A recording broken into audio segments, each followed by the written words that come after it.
I don't want to upset people. And we're live.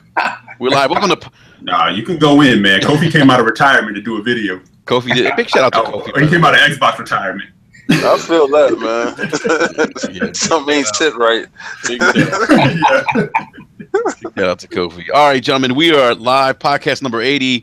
Welcome to another episode of BRAP, the one and only podcast that's 4K 60. And we're the best damn podcast on Wednesday nights.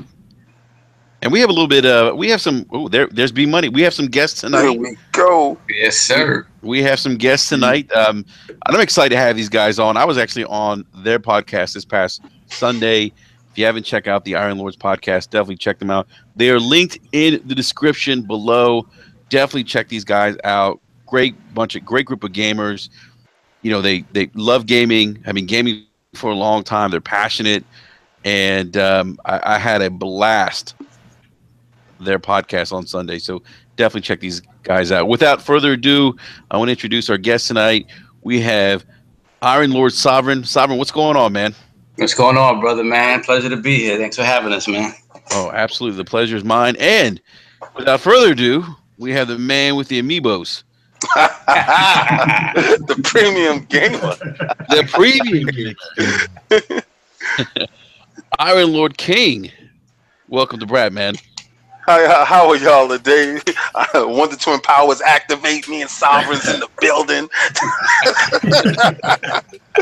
Oh man, I'm so happy to be here. I had to get on your show after I listened to it. I was like, yeah, this is the mix that I like. Family friendly oriented. It was nice, a nice little mix, and I had fun with you on Sunday, so you had to return the favor, baby.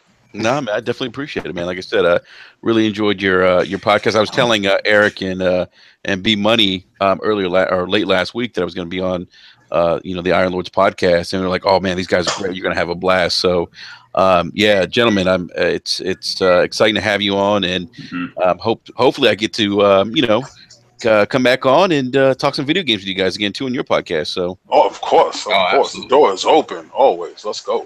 All right, and we have our regular co-host Eric Jackson. E, what's going on, man? What's going on? I'm good. Happy to be here. Someone's cooking dinner right now. I hear microwave. Yeah, that's that popcorn. They're getting that popcorn ready. Yeah. Oh, yes. We're gonna have a lot of topics tonight. Yeah, definitely happy to have Sovereign King on. You guys have you rolling on Sunday. I was putting together a dressing. Wait. He went to IKEA. Tell the truth. Yeah. There we go. When you say put together a dresser, you went to IKEA. Yeah. So y'all making the time pass by, making that tedious chore much better. So I was rolling. You're welcome, sir. That is too funny. You know what? It's funny because King, you were actually telling us a funny story about your childhood prior to the podcast going live. You have to share that with me Monday later on, man, because that was funny. Oh, okay, good. I thought you were going to put me on blast right now. Not now. No. B Money, what's going on, man? Not much, man. My fellow brethren of the Tick family have joined the BRAP podcast, so it's a pretty exciting night. Yes, you know what I mean? So welcome Iron Lord podcast to the Tick family. Thank you, sir. Thank you. I mean, I'm glad to have you guys in there. Natural fit. You held my book bag down, bro. Like, come on, man. You didn't even know me, and you held my book bag down. It's all family, man. So that's what we do. But it's good to be back another Wednesday night, man. Ready to talk these video games. So let's go. Hey, B, is Tick taking over the YouTube world, man? Is that what's happening? We taking over, man. National takeover, man. We the Golden State Warriors out here, man. We got all the All-Stars. There you go, man. There you go. The Rock in the 90s. Throw it up. I hear that. The Rock in the 90s. Yeah, how you get all these top draft picks? Collusion.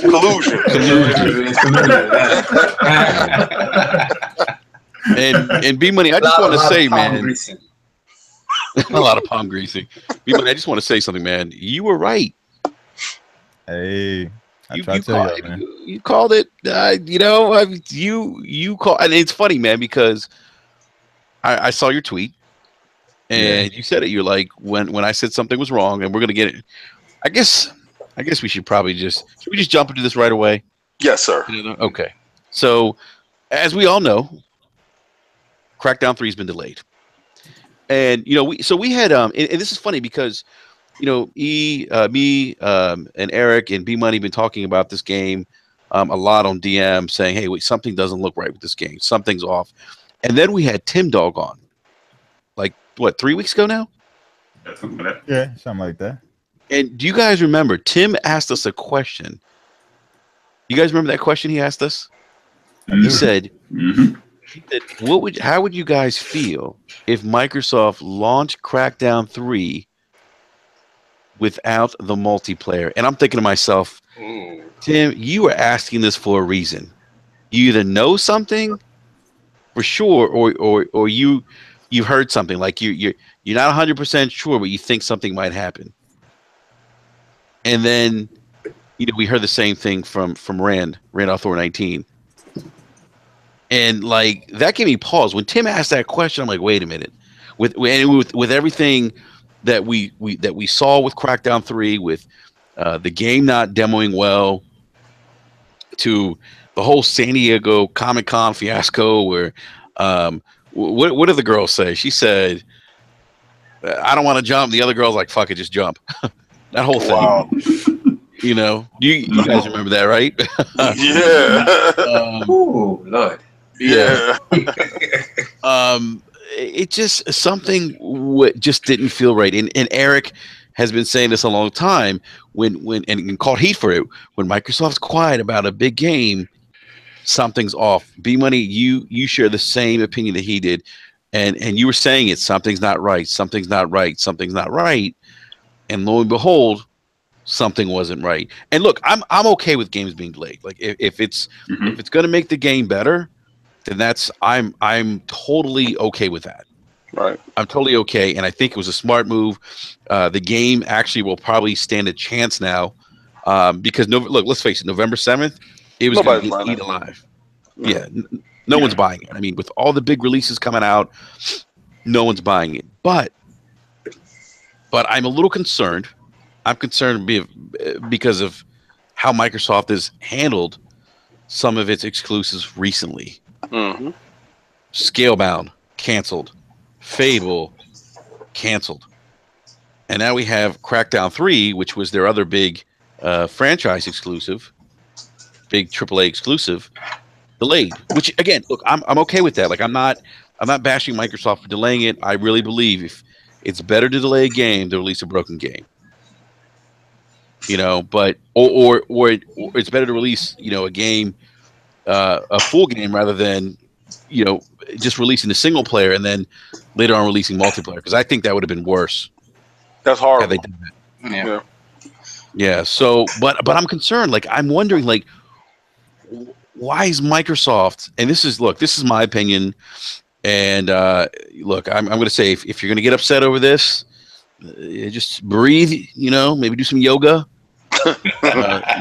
Just maybe some breathing exercises. But it makes me wonder what's going on at Microsoft. And I'm telling you guys, perception is everything. Perception is everything. And for me, I'm like, whoa. Like, first it was Crackdown. Not Crackdown. First it was Scalebound. They showed that at E3, right? It was demoed. And then we found out it was canceled. And then Fable, which was part of the greatest games lineup in Xbox history, canceled. And now we have Crackdown 3, which, look, E3, they came out, they paraded Terry Crews out there, and I'm thinking, okay, yeah, this thing's going to launch. They got Terry Crews, and I'm thinking, why would you parade Terry Crews if the game was having development issues and there was some inkling of possibly delaying this till next year? Like, why would you do that? Why would you bring Terry Crews out there? Why would you demo this game at San Diego Comic-Con? Why would you demo a game if it's having development issues? You're not putting it or showing it in its best light. So, and I haven't really seen anyone bring this point up, but I was automatically thinking like, what is happening over there? And I'm a little concerned. And and I hate that I have to preface it. I'm not bashing Microsoft. I'm not anti-Xbox. I own an Xbox One. I was there day one. Shit, I was there day one in 2002. Yo, I'm gonna say this, man. Not to cut you off, but we're gonna lay this down right now, man. There's no more prefacing. No more prefacing, man. We grown men. Yeah, you don't have to. Exactly. You know what? It is what it is. I mean, they put themselves in this position. You don't. Whoever wants to be mad about it, they clearly have issues. Right. It looked like an internal struggle, to be honest with you. It looked like somebody was saying, yo, listen, this part isn't done yet. This part isn't done yet. Let's get this part up to this part. And then you had the boardroom saying, we have to have a game at this point in time come out. The budget is already set. We already got a big line actor in to push it. We pushed Terry Crews, and he charts well with people. Push it out, you know. And somebody put their foot down. Yeah, hopefully it was Phil.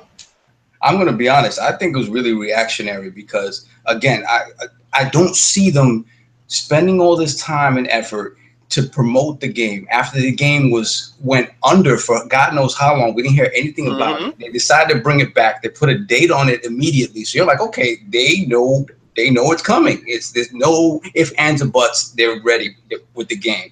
And then when they saw the lukewarm to negative reaction after E3, they said, hold up. They put the brakes on it. And because the thing about it is, you're positioning this game as your premier first-party launch game with a brand new powerful system. And the funny thing is that on the day it launches, it's going to get blown out of the water by two games that launched the week before that are going to look 100 times better than the Crackdown does on your system, on your brand new system. And that's Assassin's Creed Origins, and that's Wolfenstein. Yeah, that's my game of the show. Yeah. So to me, honestly, they saw that, and they saw the overwhelmingly negative reaction people had to the game at E3, and they said, you know what, just push it. Because honestly, like we were talking about before we got on, this game has no business coming out in any sort of fall window, any sort of November. Oh, yeah. It doesn't. More than anything, you're right. It needed to move. So I think they're willing to take the heat to make sure the game is better than where it is right now, and it actually comes out at a time where it could be successful. Let me ask you a question. I mean, this is just playing devil's advocate. What if they just shelve the game and say, all right, see you next year? I mean, don't work on it, don't do anything, and just stick it in the corner, and it wasn't going to sell that day. So, yeah, they're right. We'll never know. We will never know. They say, yeah, we took the extra 6 months to do X, Y, Z with it. It runs so much better, this, that, and the other. They could. The game could. I played it. Ready to go. I played it when we was at Fan Fest. We had the intimate setting, and to be honest with you, everybody wasn't gravitating towards the game.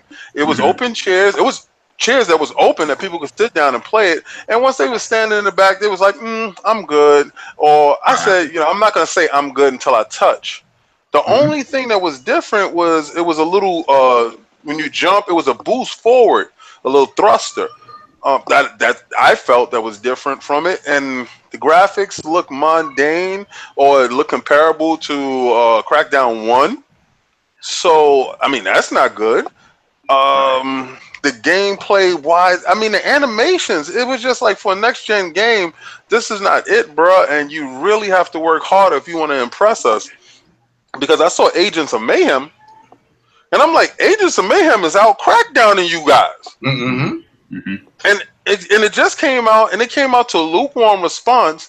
But whatever people that were sitting on the fence waiting for Crackdown, I'm pretty sure that they're going to run out and try Agents of Mayhem and be good. So your shares just went over to another game that came out before you that has a little bit more charisma, that has a little bit more style than your game. Personality, yeah, absolutely. Yeah, so you know what? The proper move, and it's funny that Agents of Mayhem comes out and then they delay it. So somebody looked over, somebody popped that disc in and was like, they beat us. Next year. So I don't know, man. Yeah, I would love to know what finally made them make that move. You don't just up and decide like immediately like that. But I know they were saying like going into Gamescom, like, oh, we're gonna especially after the E3 thing, they're like, oh, we're gonna have a much better showing at Gamescom. And I'm like, well, I said first of all, like we said at E3, I'm sorry, not E3, I'm sorry, Comic-Con when they did that busted ass show, whatever that was. But at E3, like you say, we paraded Terry Crews out, and then they cut right away to like something else. I'm like, that's it. I'm like, this game has been in development for how long? And this is the moment like you're leading in to show like this game like releasing in a few months. And that's all you really showed of it. Like, oh, that's when I was like, Microsoft they get in that quiet mode, like pre-record. Yep, it was super telling, man. Because you know, I mean, this is supposed to be their big fall game. This is one of those titles to differentiate themselves from only releasing Halo, Gears, and Forza. Mm-hmm. Yeah, this is another reason for you to go out and own an Xbox. And it was telling that they didn't show the multiplayer. It was the thing that they're touting.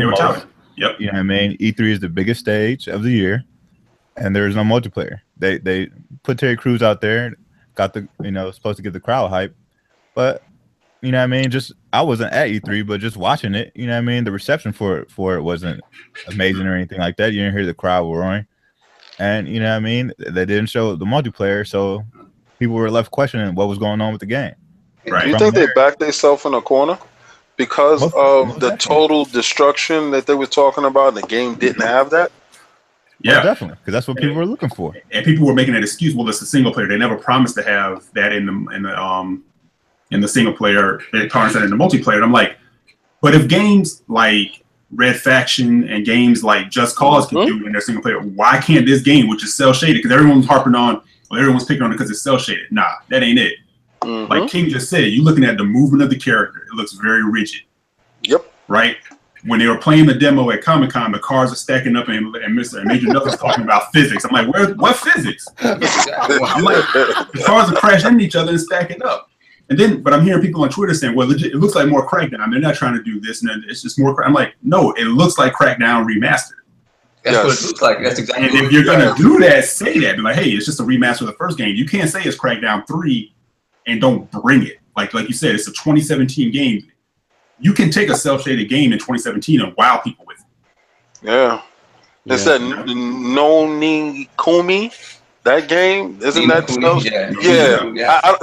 Forgive me for butchering the name. I love the game. Forgive me for butchering the name. But that game looks magnificent. And, they have cartoon cel-shaded characters there. So, I don't know. Cel-shaded games historically look good. I mean, there's no. Man, look at Wind Waker HD. Look at Borderlands. Yeah, they hold up well. They hold up. But I'm like, people are like, well, it looks better. Yeah, it looks better than the first Crackdown, but it looks like a remaster. And in particular, I think I told B this. There was a point in that Comic-Con stream when they paused the game. I was like, yo, that swear to God, that looks exactly like the map from the first Crackdown. I laugh because Eric and B Money, man, you guys caught heat for saying this, and it kills me. It's like, dude, it's like people call a spade a spade. If you and I'm sure there's a lot of people out there that were thinking the same thing that didn't want to say it because they didn't want to upset the base per se. Yeah. And that's the part that kills me. But that doesn't make you a fan. Like, you want it to be the best it can be. None of us want to see them taking shots or people. But he's taking shots after shots. Yeah, it's like bring the rain. Let for once let people walk away like, wow, man.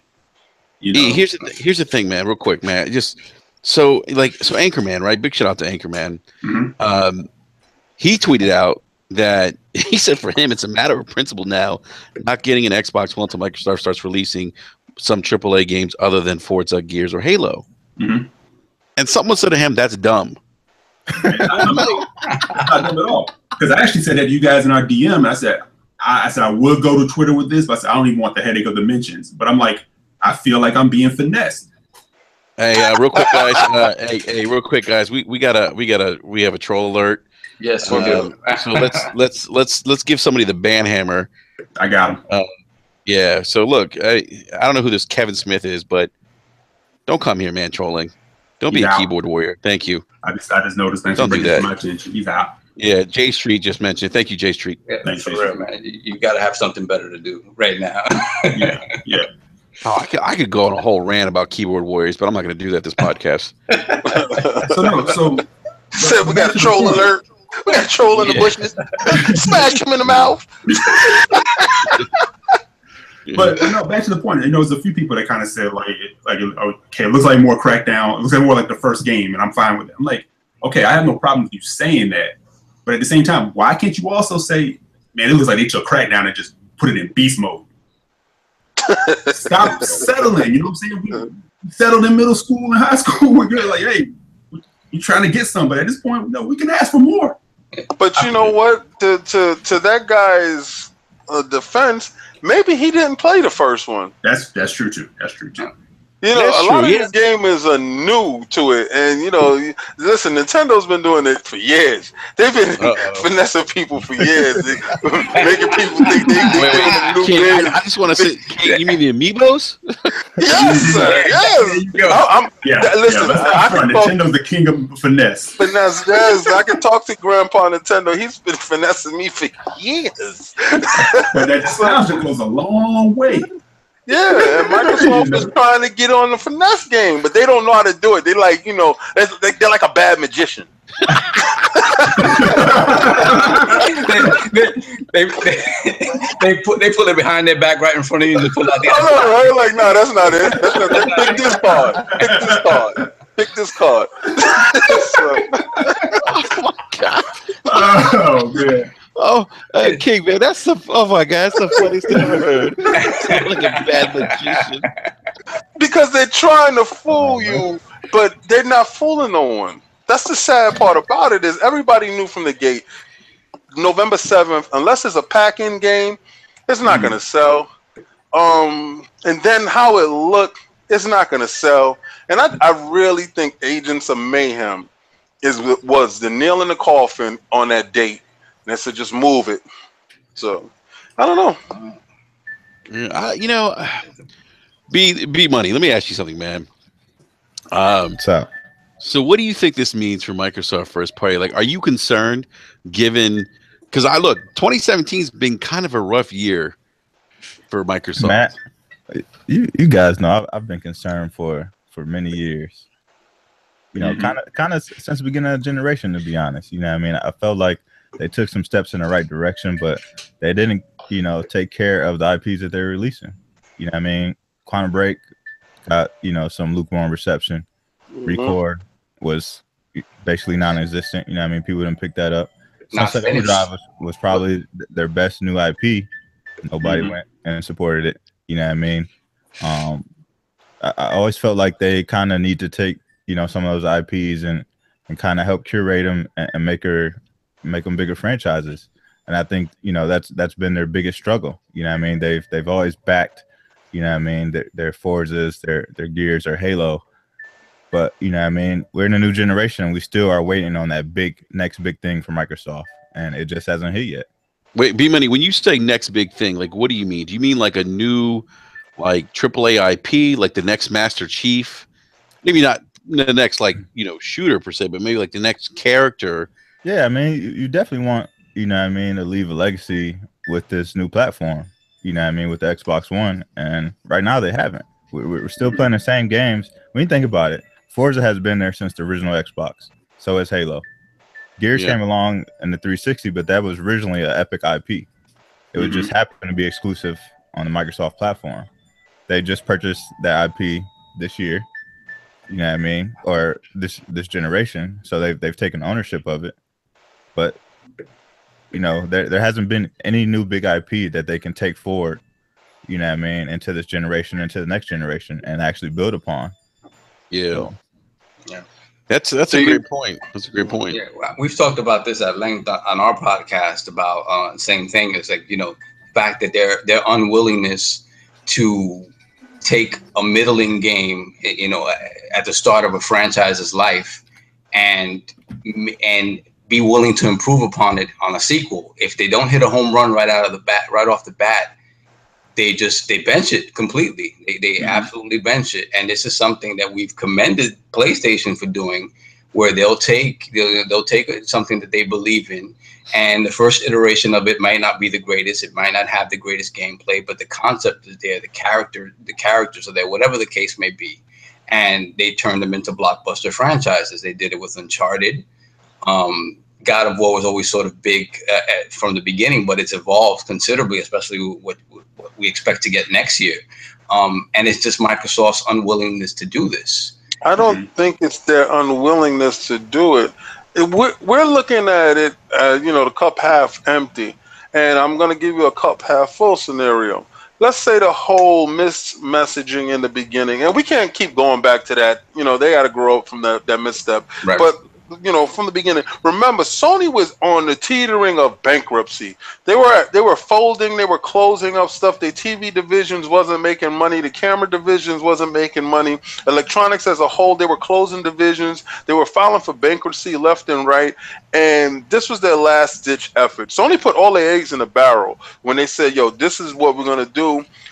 They had the same model as we did. They were putting everything the same as we were. And I keep saying we like I only have an Xbox. I have everything. But we're going to talk about it, from Microsoft's perspective. They went first. Don screwed it up. He screwed the pooch so hard when it came to that point right there. The mixed messaging destroyed their leverage because, remember, they were the juggernaut coming in from the last generation. They could have steamrolled PlayStation. Everybody thought they were. Yeah. And one misstep. King, I don't mean to interrupt. You're right. When you mean everyone, you're right. People in the industry, developers, thought that it's over. It's a wrap. PlayStation 4, it's done. Because everyone thought that 360 or Xbox was going to take that momentum coming into this console gen. So I'm sorry, go ahead. And the shoehorning of the Kinect, that one misstep. The shoehorning of the Kinect. Remember, Microsoft opened up divisions, TV divisions. They put big budget actors on payroll. So that's how we got Quantum Break. Yeah. You got to really look at this. They did all of this stuff. They spent all of this money because they were betting heavy on this angle, on the TV angle we're going to, on the always on angle that we're going to right now. Your Xbox is always on. Don't get a fool when you turn it off. It's not off. You got downloads in the background. Wait. Can I just say something, King? And I've said this to Eric.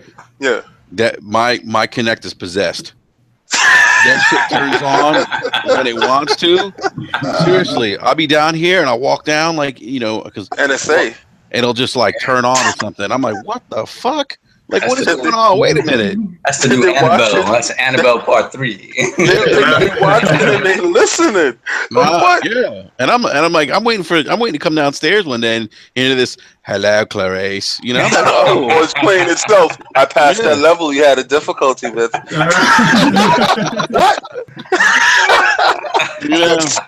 That Sonic will no longer be a problem. You with Hey Baby? Might be on that, bro. Hey baby. But if Microsoft does that correct, Sony's a fold. It's a wash. All those games that they curated in the corner dies. They get picked up by Microsoft and it moves on. There is no PlayStation. So the best case scenario was Microsoft slipping up, messing up, and having to get themselves together, because when you are the leader, you have this hubris about yourself where you are superior and no one says to you affects you. So can't say that now. People get upset. Oh well, they can. I go to FanFest because Microsoft messed up. Thank you. Thank you so much. So no, man, I'm so happy they messed up because PlayStation is doing fantastic. Without them in the game pushing these dudes further, we will have Crackdown on November 7th with no multiplayer. I will say this though. I will say that. Because I don't want people to think that we're totally bashing Microsoft. This isn't a bash Microsoft. Look, we're all gamers. We're all consumers, and I keep saying this: we're consumers first and foremost. If you're not happy with something, you buy a product. You're not happy with it. You have a right to complain about it. Absolutely. And it's okay. It's okay because you holding companies accountable is going to push them. Sony is the example of this. What did they do last console gen? They came out at E3, said, if you want a PlayStation 3, God damn it, you're going to get another job. I know, right? Yeah, remember that? It was $6.99, right? Yeah. It was $5.99, $599 American dollars. Yeah. And based off that, guess what? Because, going into that, I think in a lot of cases, a lot of us were rocking with Sony. Yeah, everybody was on PS2, man. Yeah, and I was on PS2. They didn't get me back for 2 years. I was there. We made that line. We were sitting there with our feet crossed. I am not gonna sit here and lie. I'm not gonna sit here and tell you. Yeah, I may cry and moan about it, but I'm gonna make that line. I'd rather have it than don't have it, because when that game come out and you on the Switch line right now, because there's people outside. Oh man, I should have got that Switch and I had the chance. Yeah, you should have. So, I'm not gonna be that guy. Hey, let me tell you something, King. I was out there. Speaking of Switch, I was out there in line for the pre-order. Wow. Just for the pre-order. Eric, remember I called you, Eric? I was like, GameStop's not open yet. I'm getting coffee. Have fun with that, bro. Yeah. I think that's why so many of us were like sitting there in 2013, just like with my mouths open, because we came through, rocking 360, and it was just like, especially in the early days and the middle parts of the 360, it was just like non-stop, just bangers. But that's when they were buying exclusives. That's when Call of Duty Home was there. They ran away from the DNA, to be honest with you.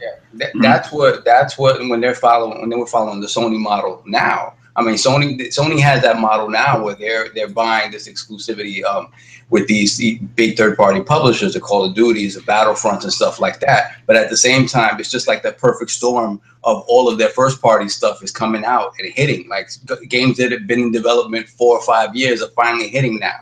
So you get this impression that they have everything together, and it's just the fact that they were lucked out that the games that they set out to make, no matter how long it takes them to make them, they come out, and I think that gives people a sense of security when it comes to Sony. When they say they're gonna, The Last Guardian came out.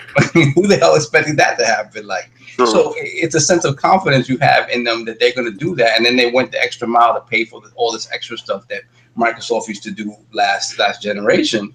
And it's just like this perfect storm where if you're in the market for one thing, there's really no reason to look at Xbox, man. And it's funny. I have this theory, and it is way out there, but I honestly feel that these guys are all in cahoots with each other. And I feel you. And they say, okay, this generation is your turn to mess up, because the thing is, when they mess up royally. I mean, to the point where they snatch defeat from the jaws of victory, and the hubris that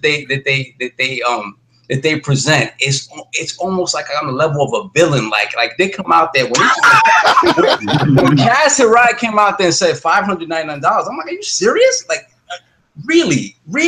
And then same thing when Don Matrix came out. It's like, are you seriously telling me? No, when he said that you got a system that you could play. I got a system for you, and it's called an Xbox 360. I'm like, what do you think?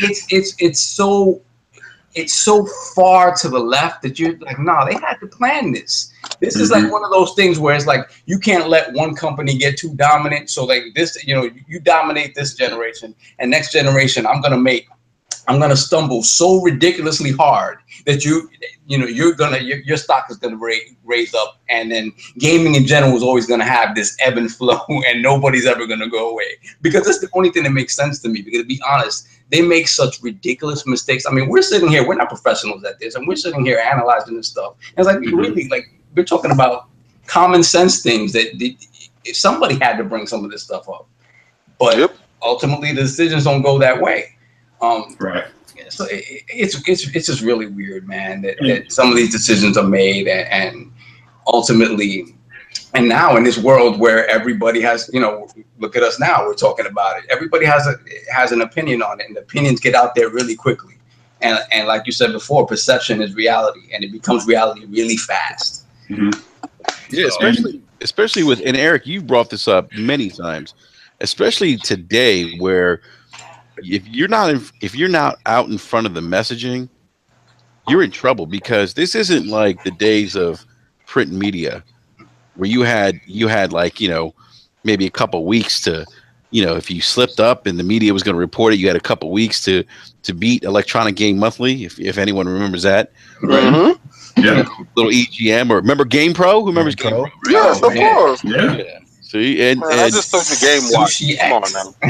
Right. Sushi X, exactly. But on top of that, I mean, we're in a world now where everything is fighting for our attention even more. We have even more games than we've ever had, more ways to have entertainment than we ever had. You know what I'm saying? Like, we don't have to leave our house for anything if we really don't want to. Mm-hmm. So mindshare is like, I mean, that's more valuable than anything. And I know I've caught heat for saying this too, but how much mindshare do they have at this point? You know, and I know we're going to get into like some of the NPD talk. We'll talk about that in a minute, but it's just, you know, I just want to say too, lest anybody think that we're sitting here like on the bashing tip. We're doing it because we want to see them be better, because nobody needs a Sony out there by themselves on top. Nope, because nobody wants that. You've seen that. Yeah, unless you want that $699 PS5. You know what I'm saying? Well, I can tell you this, right? And if Sovereign's prophecy is true, or his deductions of his level of deductions is true, I can say this, that Microsoft is going to win next. So November 7th, everybody jump home. It's going to be a good ride, baby.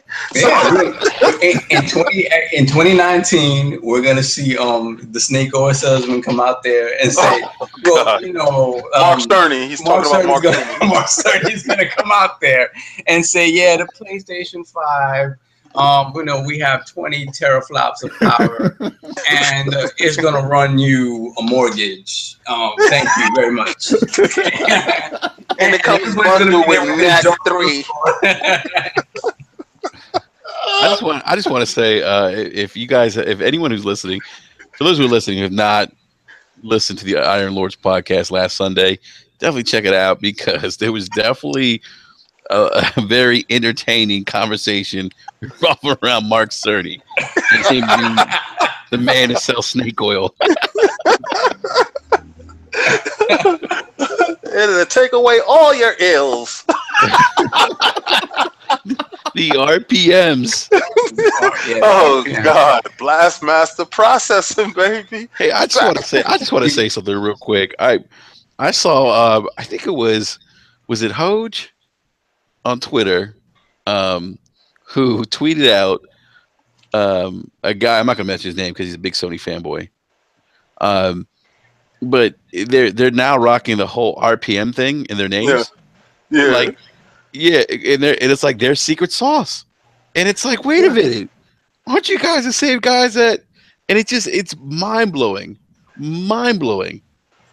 Listen, man, just let them go with it. I believe the hype too when Sega came out with it. Blast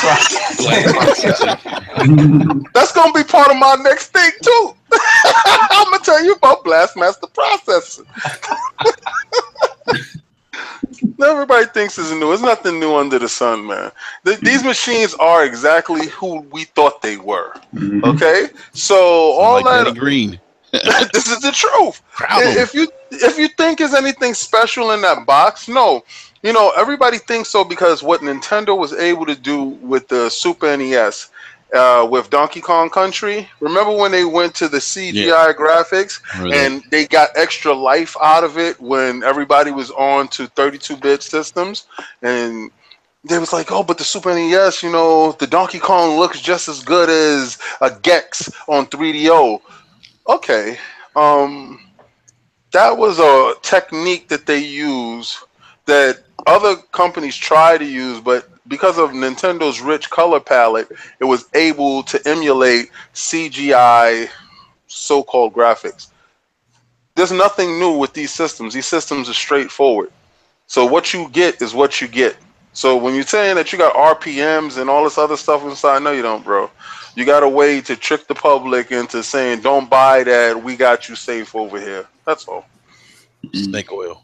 You know, something that I saw earlier in the week was I think Eurogamer had a review for the AMD, the RX Vega 56, one of the new GPUs, and they indicated, I think it was in the second paragraph of the article, that any mention of the whole RPM kind of usage within the GPU was removed from the documentation of the GPU. It wasn't there. And this happened right after we talked about it, and how Mark Cerny had said that it was included in how they developed the PS4 Pro. So it's one of those things where it's like, is this something that's so ingrained in the GPU that it's not something that you necessarily need to bring to the forefront because it doesn't really do what it claims that it does? Or does it, again, or is it just smoke and mirrors? Is it not real? Because why would you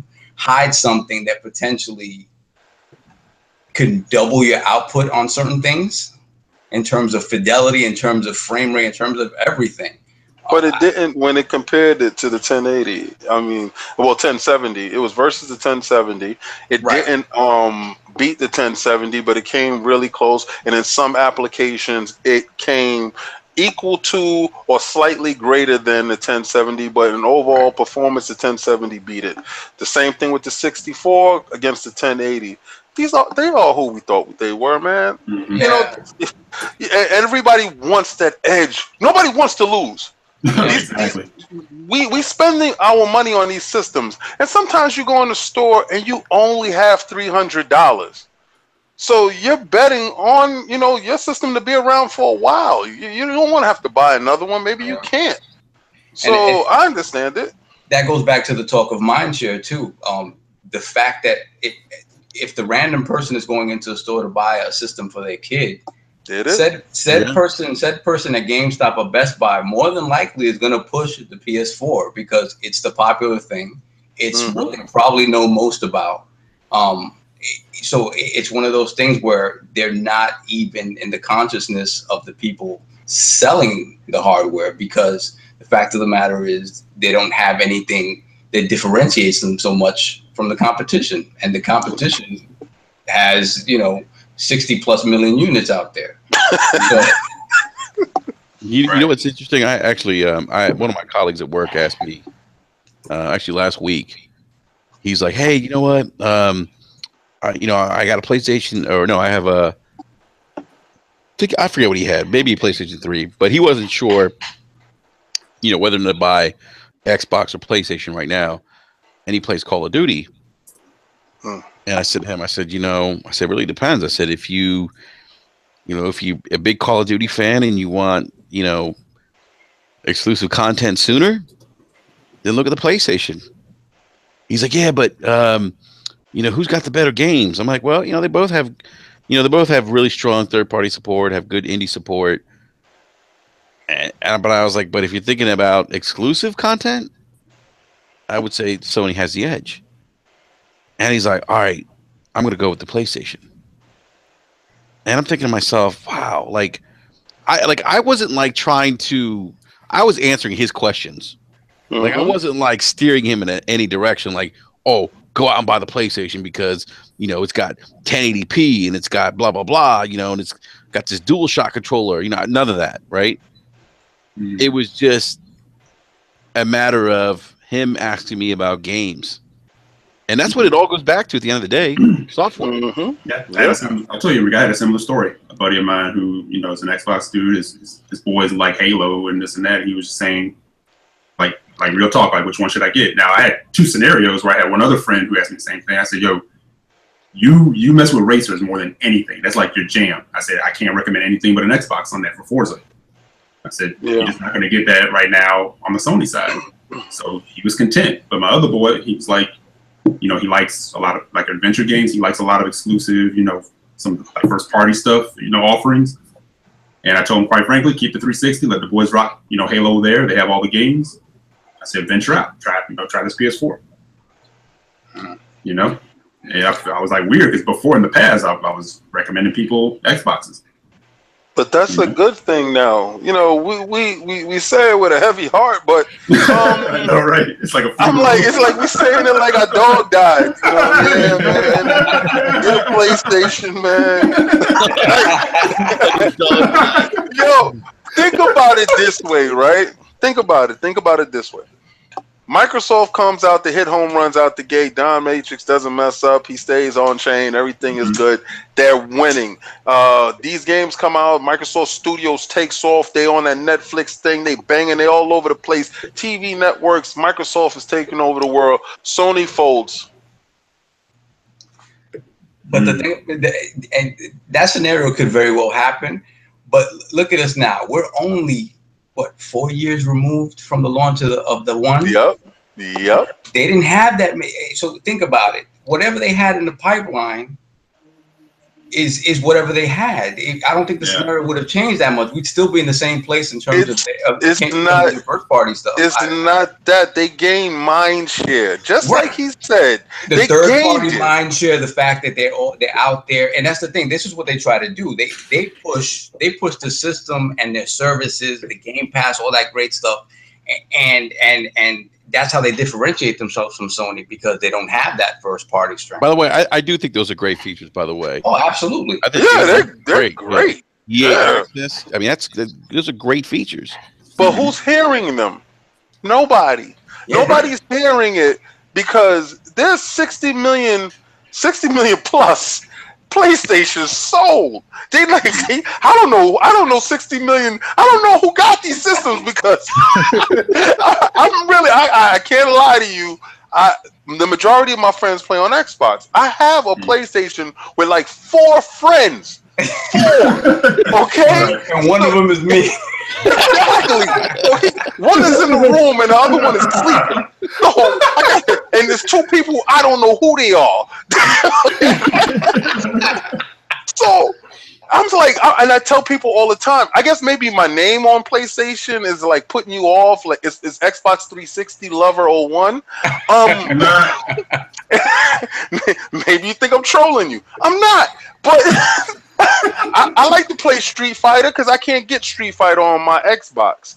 But if Microsoft did everything right in the beginning, and they sold the 63 million systems. Hey, real quick, I just want to address something in live chat. So, Mr.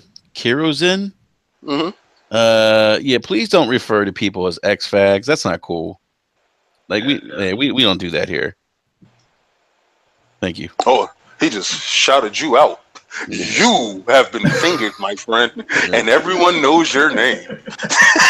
I mean, we can disagree and stuff, but we don't like call people like names like that. You know what I mean? Like we just don't do that here. Yeah. So that's Dustin.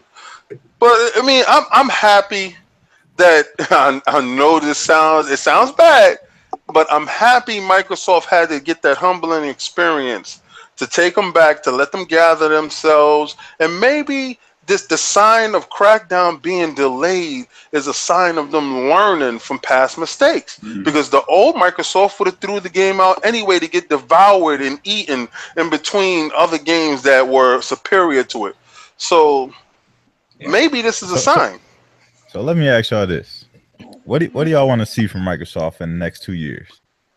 Ooh, good question. What type of bounce back do you want to see? Because the last 2 years have been, in my opinion, have not been good. Even though they touted the greatest, Xbox lineup and all that nonsense, the last 2 years have not been in Microsoft's favor. You didn't like what the magician was showing you? I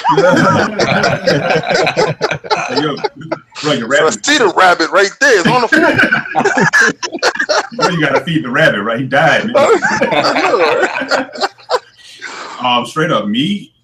I want to see that dedication to first party again, because like I was telling you and Enrique, I honestly feel like it's a very exclusive club right now, and I feel like they've listened to one side of the base, and what's considerably like the smaller side of the base. Like, yeah, power is good, having a powerful console is good, but we've seen example after example, generation after generation, that most powerful doesn't always mean the best console.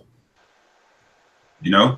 Right. So I just want to see, like that dedication again, and honestly believe in it. You know what I'm saying? Because what we heard going into E3 was this is Phil's first E3. All the metric stuff is out of the way. This is the first E3, and then right after E3, it became, well, it wasn't so bad. So 2018, man, that's what's up. They about to, bring that fire, and it's like, you know what I'm saying? It's like, okay, But I understand that. But when did we get to the point where we really start to hold it accountable?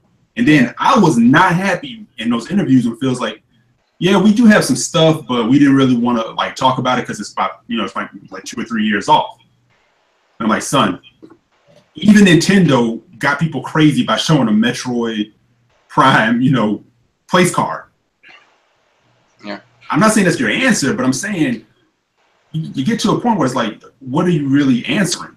You know, it can't just be about hardware. It's like, well, we got the hardware squared away, but you got the S and the X in 1 year. It's like, it ain't always about hardware. And it wasn't always about hardware with them. I mean, well, actually, I shouldn't say that because it was. You're right. With the OG Xbox and even the 360 to an extent, it was. But it was hardware, but it was games too, and it was Xbox Live. Mm-hmm. You know, and it was, and they were like this. It was like this complete ecosystem. I mean, guys, I've said this on this podcast. Ninja Gaiden was an exclusive on the OG Xbox, and the OG Xbox had no installed base. Think about that. Think about that. Think about how aggressive they were to get that franchise. They had Toji dollars, bro. But think about that's when the money was swinging. But the money, that might be the other thing. Like you said, King, it might be. Maybe people don't want to talk about that, but it may be a money thing. Like I told you, they brought all these studios and did all this stuff, and somebody's got to be held accountable. They brought studios. They, you know, they had to put Quantum Break out with the actors they didn't even start with, just to get these guys to earn their keep. So you're saying literally, these guys had to fix a whole regime's mess ups for it to get better.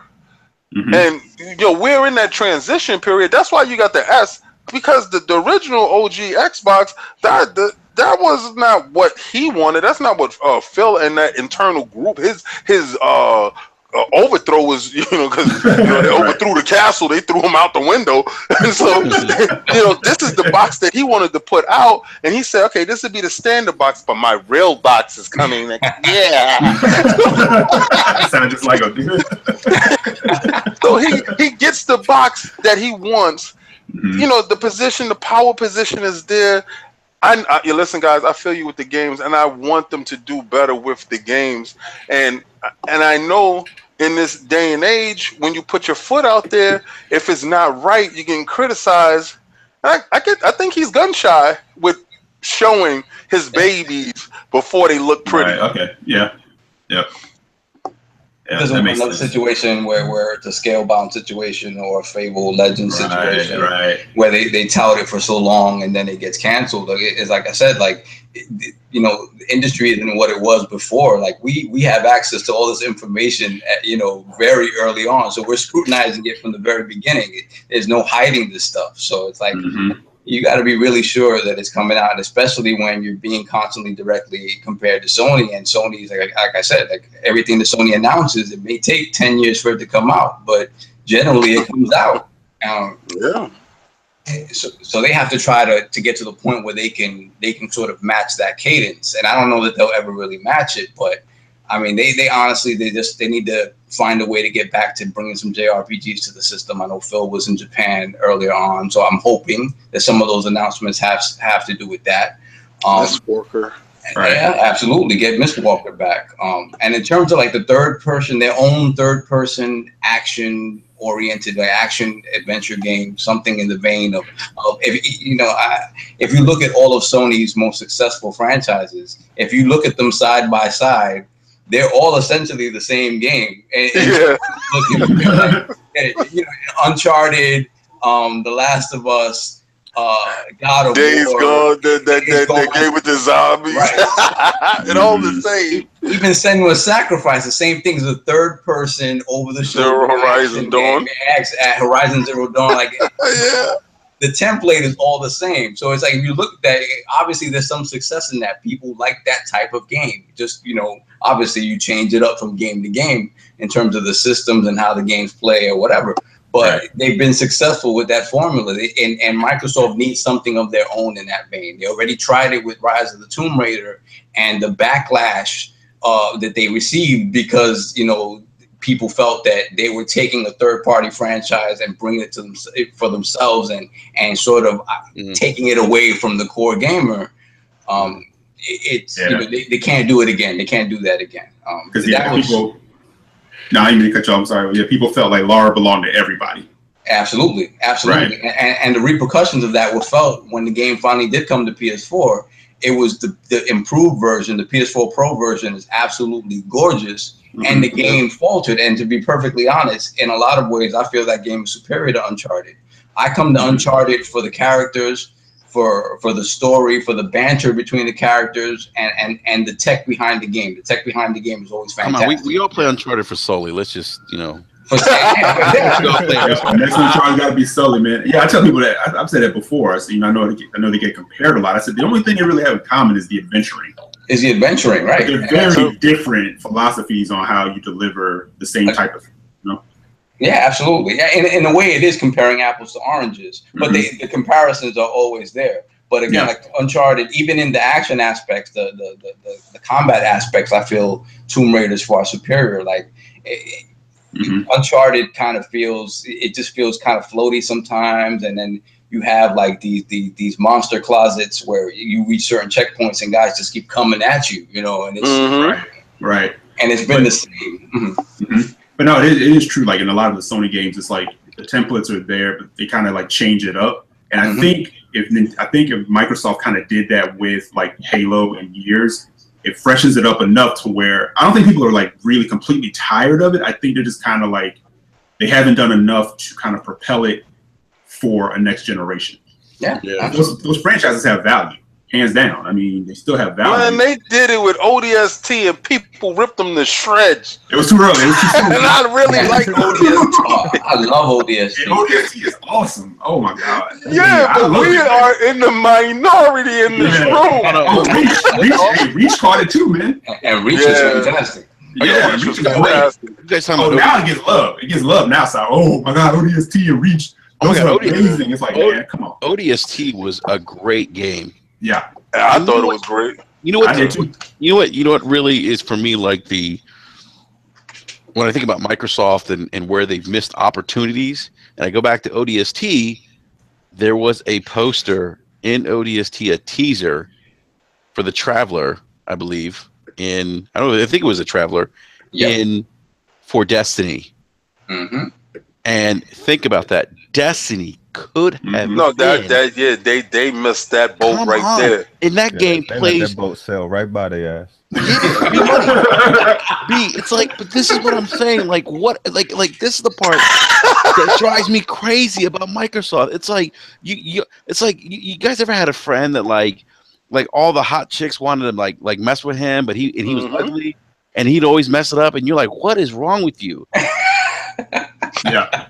Like that, like to me, like that. I'm like, come on, like that's like Microsoft in a lot of ways. It's like, guys, you had Bungie, and they wanted to work on Destiny. Now I don't know everything that happened, you know, behind the scenes, but it was a messy breakup. It was a messy breakup, but imagine how they say, you know what, Bungie or you guys, hey, you know what, we're not going to pressure you. You guys work on Destiny. We're going to give you a little bit of creative freedom, right? And you guys work on Destiny. And Destiny is the kind of game that plays into Xbox Live. It would have been perfect. It would have been exclusive. Imagine if Microsoft, Xbox One, 2013, they come on E3, and we have a new game by Bungie, and everyone's like, oh my God, holy shit. Right? New IP, Destiny. Everyone's losing their minds. But you know what, right? You know, you ever try to keep a girl that didn't want to be kept? Yeah. So no matter what you do, even if you're doing everything perfect, she's still gonna find fault in everything that you do. So Microsoft could have been at the point where they were like, yeah, you got this and you got carte blanche with this, and she's like, yeah, but that's nice, but I want a caviar on top of that. You know, so it gets to the point where Microsoft was probably like, man, then go your damn way. And Sony was like, hey, boo. Yeah, we're financial situation. All you got to do is just give us all the stuff for a year. These practices is unheard of in our video game culture. It's unheard. It's very spiteful. It's just very wrong.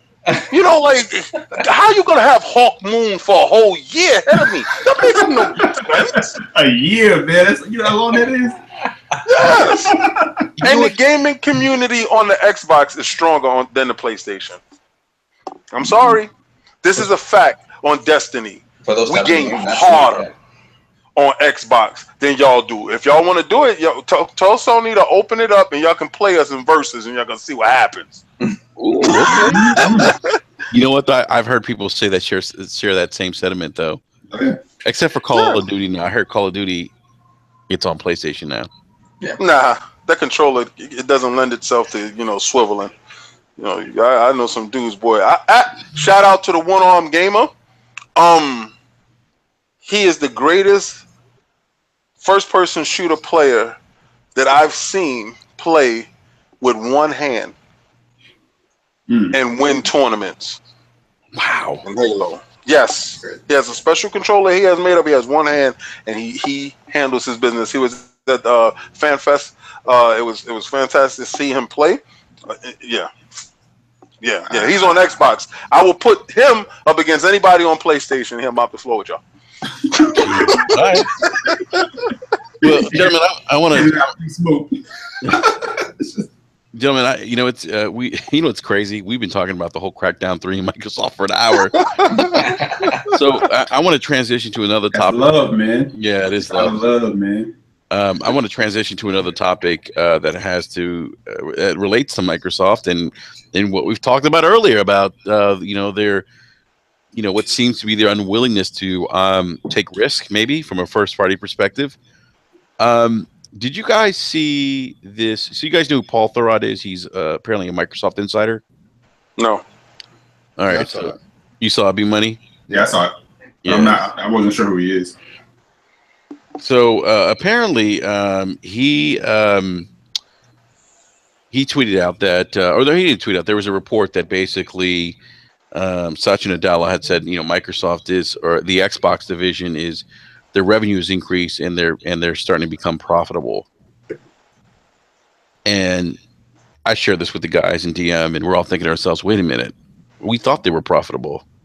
We thought they were, making money for Microsoft. And no, it has to do with profitability, or not profitability, or revenue increasing based on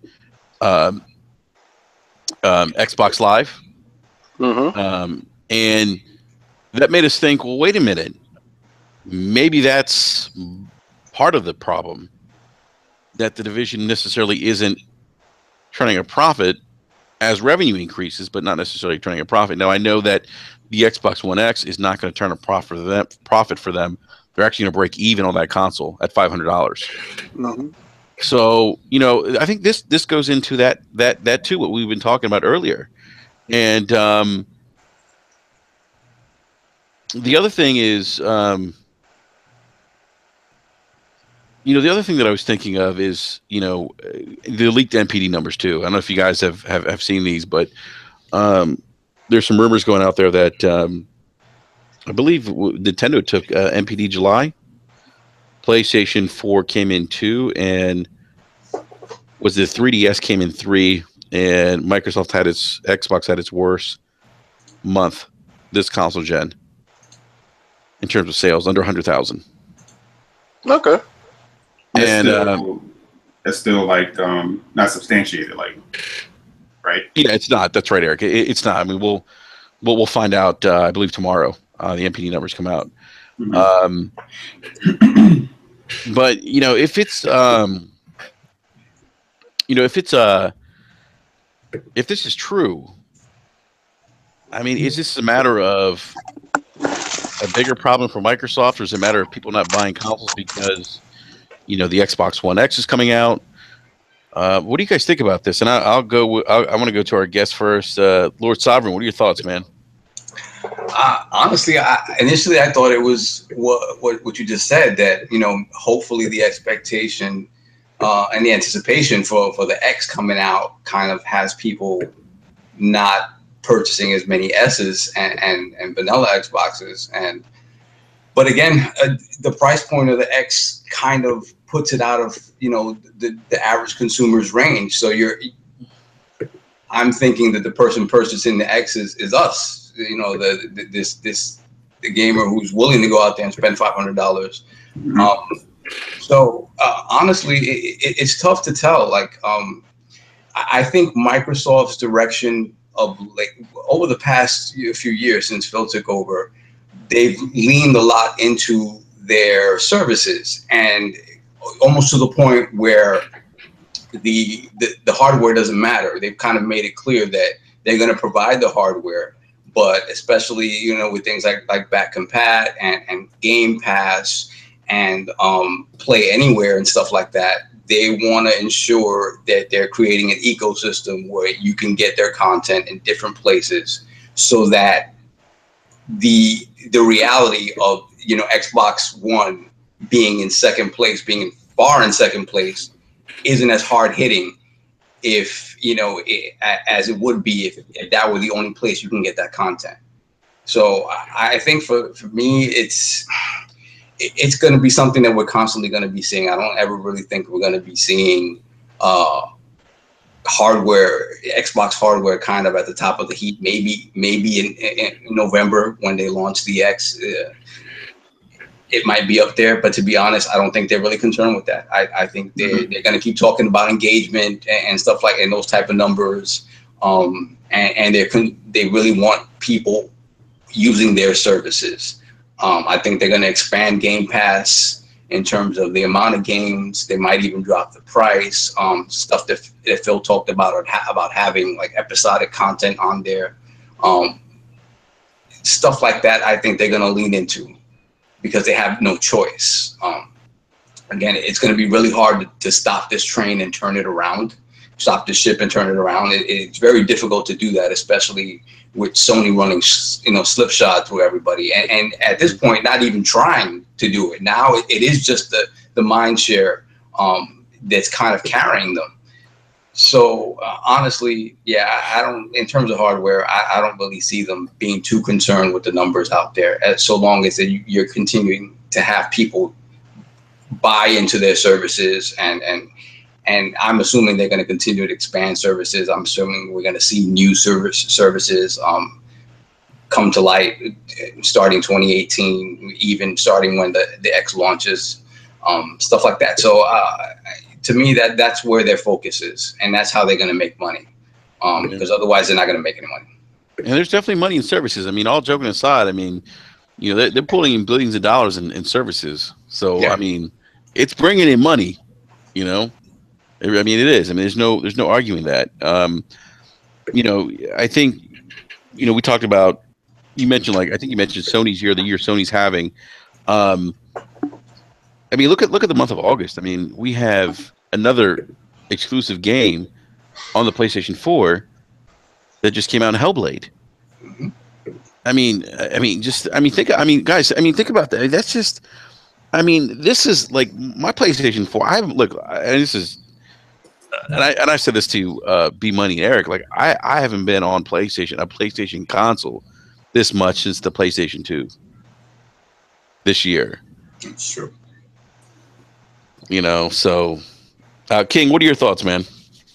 Well, I feel the same. I share the same sentiments as Sovereign, but I feel that the Xbox, the regular Xbox, we have the S, and the regular Xbox have peaked.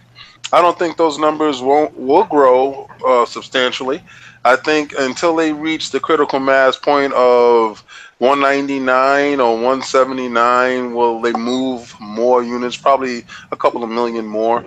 But Microsoft has always positioned themselves, and they never looked at Sony as competitors. They always looked at Apple, Google, Netflix, and they looked over and they make PC software, and you know, they had the bonds with Hewlett Packard and all these guys, and they were supposed to be the foot into gaming on the PC. But along came this little bug called Steam, and Steam out Microsoft Steam. I mean, out Microsoft, and they would like their services to be like Steam, where millions and millions of people, no matter what they're playing on, is using Steam. And the hardware is secondary to the software and the services. So when they get to that point, because they're going to make that transition, and if this is the last system that helps facilitate that transition, don't get it wrong. When you saw Game Pass, you said, man, that's a hell of a value. $9.99 for 100 games. Oh, that's great. Oh, nobody's giving that. That's not snake oil? That's not. That's pure baby oil right there, brother. Giving you shea butter and all. So if you're looking at it, no more ashy. If you're looking at it, you're saying, okay, if they expand that, right? Now, how much is that worth to you? Because how much you pay for Netflix now? You pay $9.99 for Netflix, and I think they have like the little upwards on $14.99, something like that. If you can get a subscription to unlimited video games, and when new content comes out, you have access to it, you'll sign up for it. If Microsoft can facilitate that to you, and they are in the positions to do so, and you can just get that app on your PlayStation, on your PC, on your Microsoft system. An app for an app. You know what, King? You know, that's the point you just brought up actually fits Microsoft's current business model as a company. Yep. Absolutely. Yep. And that's where they're going. I had the epiphany a long time ago when Sony got back in the game and they started pushing numbers, and I'm like, who are they really selling to? Who are these people? Because I don't see them and I don't know them. And I'm not saying that my eyes is the only eyes in this world, but I know a large conglomerate of game players. And when I go to these stores, yeah, they sell some PlayStations, but a lot of them come back to, oh, they counting those numbers? What numbers are they counting here? What's going on? Something doesn't, if it doesn't add up, something's wrong. But they're selling them someplace, and these people are playing. But this is the thing, right? You got 65 million systems out there, and you drop out a first-party game that's critically acclaimed. How come that first-party game never breaks 1 million day one? If you have 66 million, 63 million, if 1% of those people purchase that game, you will have over 6 million, right? How come they're not selling every time they drop an exclusive game for their system at least 2 million, 1 million? The numbers aren't adding up. Just think about that, because they can't be saying, oh, we sold 0.1% of this game. Oh, 500,000, you did great. If Nintendo they have 3 million systems out, they sell 3.4 million Zeldas. How the hell that happened? But they did it. But it makes sense, though. These dudes aren't making sense, and their math isn't adding up. And then when it doesn't add up, you got to look at their numbers. They're fudging their numbers. They're looking funny in the light. I don't know. I don't know about this stuff. Nintendo exclusives are selling very well right now. I mean, what was ARMS or Mario Kart like in? Did Mario Kart sell like 4 million in like a month? Yeah. This is what I'm saying, right? Does it make sense to you if you have 5 million systems out and a small demographic of your group purchases it, that it should sell at least 1 million? Yeah. Think about it. Something's wrong here. And but Microsoft numbers is real. Oh no, they really sold that. What? Why stuff is real? I mean, I just it's a supreme biasness. Somebody's fudging the numbers. Something's going on someplace that's funny. But when Microsoft gets to the point where they're just an app, and that's going to be soon. It's going to be soon, because that Game Pass once it's so successful that the adoption rate is at least 1% of every user. It's over. It's over, because that's going to be the business model. Yeah, and I think that's what they want to focus on. They don't really care where you play their stuff. Because and again, and it's because they're losing. Because if they were winning, it'd be a different story, right? The narrative would be completely different. But at the same time, I think it gives them the opportunity to kind of take the industry into kind of a different direction, because everything you see now from phones and everything, like, you're not holding on to a piece of hardware for more than 2 or 3 years before the next new thing comes out that blows your thing out of the water. We see that with this kind of mid-cycle refresh stuff that we're seeing with these consoles now. I think moving forward, I don't know if it's going to be something that we're going to see the cadence change to like every 3 years we're getting hardware. It's tough to kind of imagine that with consoles, because it's not the same as a phone. That's not sustainable. You're not getting stuff subsidized or anything like a phone. It might be sustainable if you don't break the console generation. I mean, that you're not putting exclusive software on these platforms. You know what I mean? Right. And that's what we're seeing now. I mean, then it could be sustainable because you're not fracturing that base. And that's the Steam model. That's the key to that. And I think that's another thing where at this point, PlayStation hasn't made any strides in that regard. And I think it's very important because value means a lot to people, which is why Game Pass and all that stuff is kind of a big part of their push. So the value proposition is there. And then when you're talking about moving your library forward, system to system, and not losing that stuff and not having that stuff die on a particular console, and you having to go to the next thing or having to keep your old console in order to play that stuff, that's really important. And you look at that Steam model, it says it all. It says it all. Like the only difference now is to be able to get, the digital ecosystem to the point where you could sell games as cheaply as Steam is able to do, a few times a year. And once they're able to get to that point, then we're talking about kind of gaming kind of reaching a new critical mass. And the funny thing is it's gonna be very dependent on what Sony decides to do. Because if Sony decides to go left completely just to contradict what Microsoft is doing, we're going to have this tug of war for a very long time, and we're going to be stuck in the middle of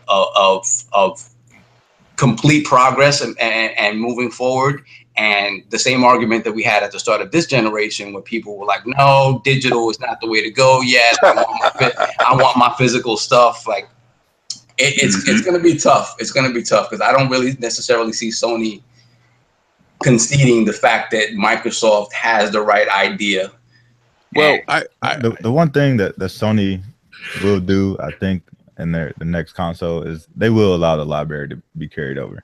I was going to say that. So everything from PS4, that's available now will be played on PS5. The one differentiator is that there will be PS5 exclusive games. They won't have this, every game can be played on any console. You know what I mean? And that's where the difference will be, and that's where they can continue to grow their gaming business, because that gives you a reason to go out and buy the platform. Absolutely. I don't know. Well, because they learn that now with the Pro. See, our X is their Pro. Yep. So the mistakes that they're learning now, where you see a Pro or you see a regular PlayStation game, you're like, man, why the hell I brought this Pro? Hey, King, real quick, I want to go in the live chat. People are saying that Sony can't fudge sales. They're publicly traded. Yeah, probably so. Listen, probably so. No, that's fine. He wasn't saying there was fudging sales. But when you look at the gaming landscape, and you got 60 million consoles out there, and one of your biggest exclusives doesn't sell 6 million or close to 10 million, you know what I mean? You kind of question it a little bit. But then you also have to think, like, in the U.S., what are they doing? In the U.S., Microsoft and Sony are pretty comparable. They're pretty competitive. They're not really that different as far as the sales are concerned. But when you look outside the U.S., that's where the difference is made up. Europe is killing Microsoft right now. Like, you couldn't walk into somebody's house and think they have an Xbox. Most people are going to have a PlayStation in Europe. But that's even last console generation, despite how well 360 did in North America, outselling PS3 2-1. If you look at global numbers, they were very close. Yeah. Mm-hmm. And that's because of Europe and PlayStation. And the one thing that Sony kind of has going for them now is that there's also been like a huge resurgence in Japanese games. Like more and more people are playing Japanese games now. Mm-hmm. So if you look at the European market, like there's more and more people playing JRPGs. You know what I mean? The Japanese market has embraced JRPGs again. Like Dragon Quest XI just came out, and that's like the biggest selling game, you know what I mean, in Japan right now. And when it comes to Europe and the States, it's going to be a big selling game. More and more people are buying Japanese games. So their library is just bigger because of that reason. You know what I mean? So more people kind of gravitate to it because that's the only place you can grab that experience. Yeah. Yeah. And can people stop calling it like Japanese fluff or whatever people? It's like those numbers are live, man. Those are like solid. It's here, people. It's there. So stop trying to downplay it. No, but like people call it like Japanese shovelware. I'm like, what is wrong with you? Are you serious? Like, And the Persona 5 is not Japanese shovelware. Don't do that. No, and I said, if you go to sit down with lunch with Phil and ask him if he thinks it's shovelware or garbage. And Phil will probably look at you like, I wish I could have that garbage right now. Yep, give me all that. Give me all the garbage right now. All the stock he drank. Just trying to get a signature on the dotted line. For real. Hey, but you think Sony's like, ain't this about a bitch? Like, we gave y'all backwards compatibility last year that you even wanted. Right. They gotta be sitting there like, what? But yeah, I think B's right. They definitely they can't ignore it, man. I don't think the PlayStation 5 is gonna have backward compatibility. You don't think so? Nope, because they're gonna tell you to buy PlayStation now. They're gonna die in that guy. They're gonna die in that hill, that PlayStation Now hill. Listen, they said that to you already. They said it to you already, and they sold 65 million. Why would I change? King, I look, okay. I disagree with you on this. I think they will, and I'll tell you why. Tell me. Sony, when it comes to services or things like you go back to last console gen, when Xbox Live came out, Sony's thing was, well, ours is free. Yeah, ours is free. People don't have broadband connections. Finessing. And so, and then they come around. Well, we're gonna charge because we're offering more features now. I think I can tell you this. Go ahead and tell me because I got something for you. The one thing I think about Sony is. And Eric, you and I have talked about this. Microsoft is one thing that Microsoft does very well, I think, in the console space, is they tend to know where the puck is going, and Sony kind of I think follows suit in that regard. With online, we saw it with online. They're not there with the whole backwards compatibility thing because obviously we know they invest a lot of money in Gaikai, which. I think whether it was like $500 million investment, I think for them, something like that. Man. Yeah, a lot of money. That's not chump change, Yeah, so. Big bread.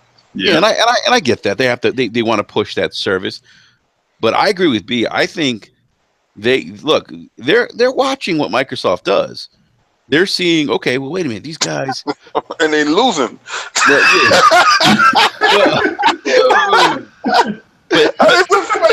This is a fact. Okay. I think they never expected Microsoft to engineer backward compatibility into their system as software. They never did. That's their software company. I think their jaws dropped and they were like, "Oh man, we're in trouble, man." They said they did it. Oh man! Listen, okay, so this is the counterpoint. Like, you said that like little Steven and Django, like run of Django. Made me think of Samuel Jackson's character in that movie. I'm gonna give it to you this way. Remember when you got your shiny PlayStation 3 with the Spider-Man logo on the top? Remember that?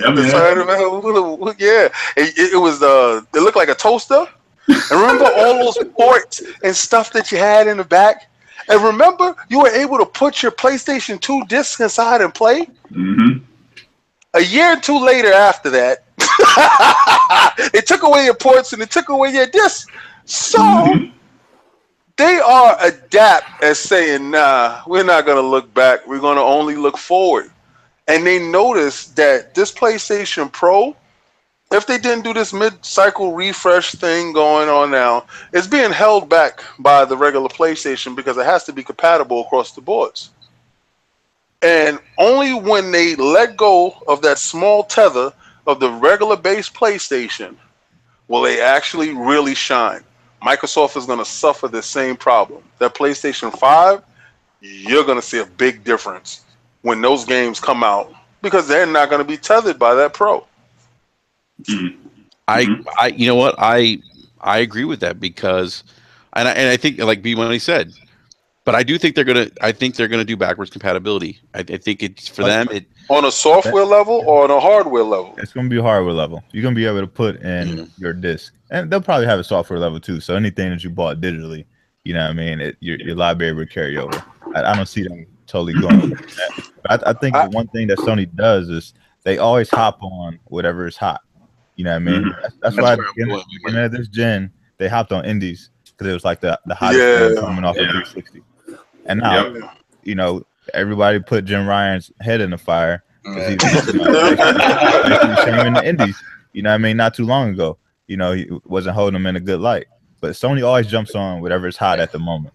That's why there's a share button on the DualShock. That's why you need to let them jump on this hot topic that Microsoft is doing. Like when I go downstairs and I play Sonic downstairs in the basement, and then I go to the living room and I play Sonic in the living room, and then I just say, you know what, I'm going to bed, and I said, let me get one more board in Sonic upstairs. You know, as soon as I leave off at that one spot there on my Xbox, I come upstairs and start off where I left off. You know what my PlayStation does? None of that. You cannot. Does, though. Mine does. Mine doesn't. You got to tell me how I can get my PlayStation to talk to the other PlayStation because these dudes act like they speak in two different languages and don't talk to each other at all. And that is my biggest problem. Sounds like a networking issue. Yeah, you gotta do the game sharing thing. You gotta do the game sharing that goes back and forth. Wait a second. So my login. No, you should be able to sign in and be able to and just sign in and continue. But the thing is, if you've left your original system, if you left it like in suspend mode, sounds like user error. Yeah, you'll get a user error. You won't be able to log into the other PlayStation. And no, it's off. I turned it off. Yeah, I'm trying to figure out how it's happening because hey, listen, you know what? For a long time, I've been talking mad crap about it. I swear, but I don't have PlayStation friends for anybody to tell me, stupid. Listen, do it this way. Remember, I got 4 of you guys, and 1 is here with me tonight. Thank you for telling me. Hey, buddy, can you help him out? I got you, man. I got you. Yeah, I'm through, B. Yeah, I'm like, man, I pay so much for the system, and it can't remember from downstairs to upstairs. Come on, bro. Oh my goodness! All right, so guys, by the way, I've this has been a lot of fun. I think completely went off the rails. I think we may have covered like 2 topics. Yeah, we get into having a talk, man. This locker room talk tonight, man. Yeah, right. So we're all sitting at the table having a couple drinks and just talking about video games. That's it. So I want to get to Sonic Mania because this game just dropped on Tuesday, and you know what? The reviews have been like really, really positive, really good. Yeah, they did it, Enrique. Yeah, they did, and you know what? I'm getting it on the Switch. They did it, sir. Yeah, I'm getting it on the Switch, and you know what? Let me tell you something. Speaking of Nintendo, I can't even tell you how nice that console is. And you know what's great about it is I have two sons. I have a 7-year-old and a 3-year-old. And it's great because the 3 of us will get together and we'll play video games. You know, and the Switch has allowed us to do that. Like they wouldn't mess with the Xbox. I think it was too much for them. They would scream at the Kinect. You know, and I think the Kinect would troll them on purpose. You know, and then the PlayStation, like they didn't, you know, they couldn't really navigate through the UI really, and there wasn't a lot of like kid friendly games you could play on the PlayStation. Actually, outside of maybe like Abzu, which they both played. But yeah, I'm picking this game up on the Switch, but I haven't played it yet. King, I know you played it. Yes, sir. And I want to hear you review your thoughts on Sonic Mania, which actually, when Sonic the Hedgehog came out for the Genesis, it was part of that Blast processing generation. Yeah, there you go, Blast Master Processing. I'd like to thank Christian Whitehead for his diligence, his love for Sonic. He is the main developer. Is co-developers with it. I'm sorry if I'm not saying your names, but he's the main proponent in this because Sega saw his lost work that he did on a Dreamcast version and a Saturn version of this game, a Sonic game, and they saw that he was so loyal to the brand and he emulated everything that Sonic essence was, and it came through in his work. And they funded him, they brought him on, and he helped put together this wonderful game. This game is the best Sonic game that I've played. Now, let me preface this by saying I was there when Sonic first came out. I was there for Sonic 1, 2, 3, Sonic Knuckles, Sonic 3DX, Sonic CD, and then all the other iterations that came on other systems after that. But I was there from the Genesis. I got the premium edition box. It's beautiful. It comes with a life-size Genesis model of the system. It's hollowed out, and it has a Sonic plastic figure that's on top, and he's big, it's robust. It comes with a cartridge, an actual 8-bit Sonic Mania cartridge, and it comes with a metal like card, like I don't know, that you can carry around in your wallet. It felt very premium. I paid $43.95 on Amazon. It was the cheapest premium edition that I've ever paid for. Usually you pay $200. I paid for Titanfall $250. I got it. I opened it up.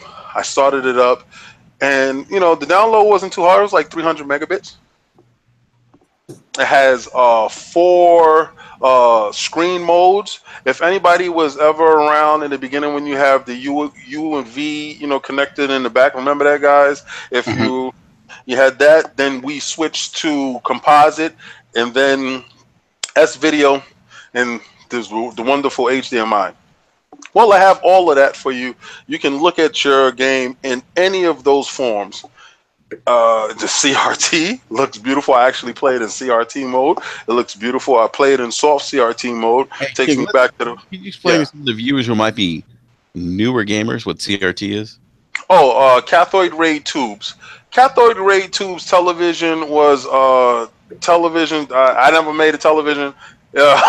So they were the TVs we if you had a 32-inch CRT, you were doing work back in the days. Exactly. Both your uncles and your father came over, and they put the TV down in the living room, and if the TV died and went out, you brought another TV and you put it on top. If you had a blow model television, that's what happened. And anybody... Wait. Time out. The TV was furniture. That's right. You guys remember the TVs with like the wooden, Yes! You did not move those. You didn't move them. You needed TV. We didn't have remote controls. We were the remote controls. Yep. Okay? Kids, our parents told us to turn the channel, and we got up and turned the channel. It was only 3 channels. So anyway. And don't forget those pliers when that knob went out. Exactly. You knew that. You that's where Monkey Wrench came in. But this Sonic captures the sound, the look, the feel, the speed, but it brings it to this era. It's a 2017 game. Don't get it twisted. The parallax scrolling in the background, you haven't heard that in a long time, right? Yeah. Parallax scrolling in the background is more than the 2 levels that we got before. It's more than like 4. You have some polygon natures in the background. The sound effects is more robust, but they didn't use sound that wasn't from that first era of the Sega CD or the Sega Genesis. It sounds authentic. It has a twang to it. It doesn't sound as digital and polished as you used to. It has a old record feel. It feels warm when you play the game and you love Sonic. If you love Sonic and you actually love those games, that game is the pinnacle. It rolls all of the games into one. Sonic and Knuckles. You got Knuckles in there. You got Sonic CD with the full motion video in there and the sound and the 3D boards. It has everything that you look for. They emulated some of the first boards that look the same, but they have different branching paths. They have different enemies. The game is phenomenal. It's a 10 out of 10. And I got to stand up and say that this guy, through his due diligence, and this for anybody that's making video games, that's a fan of a game, don't stop. Don't give up. Keep pushing. Because that company is going to look down and they're going to see your work, especially in this age. And you're going to be recognized for your work. He was recognized, and the game that he wanted out is out and is better than, dare I say, the Holy Grail Sonic CD. Wow, better than Sonic CD? Play it, and you're gonna say the same exact thing to me. No, watch. I'll have to play it. I'm not gonna make any. I played it last night. I think King might be on it, man. Like even down to the Sega fire up. The Sega. I was like, what? Sega. Yeah. I almost cried. That was like, well, did you change the visual mode on it? No, I didn't. I jumped right into it. So when we get off the night, I'm gonna go in there and change play some of the different modes. And when you see that CRT mode, that's when you're gonna take a step back and say, "Wow, it's authentic. It's real, raw, and authentic." And he brought it. And I saw a lot of people talk about it on Twitter. I've seen a lot of reviews, and it's been very positive. I hope the game sells millions and millions of copies for this kid's hard work, because he never would let it die.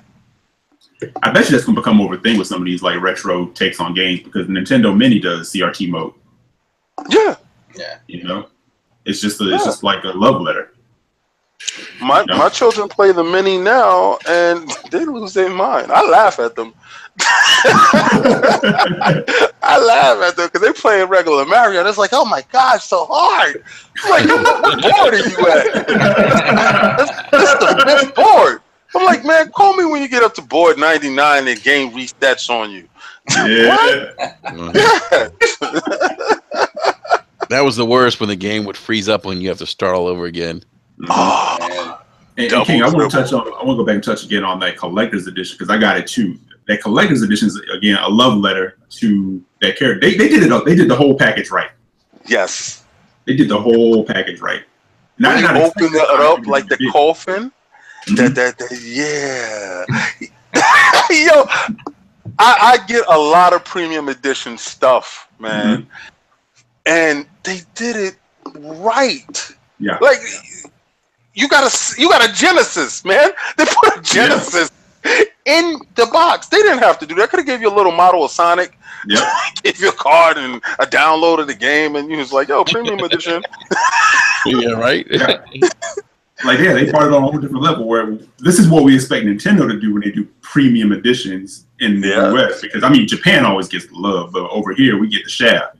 Hey guys, let me ask you guys something. Is Sega quietly kind of coming back? I hope so.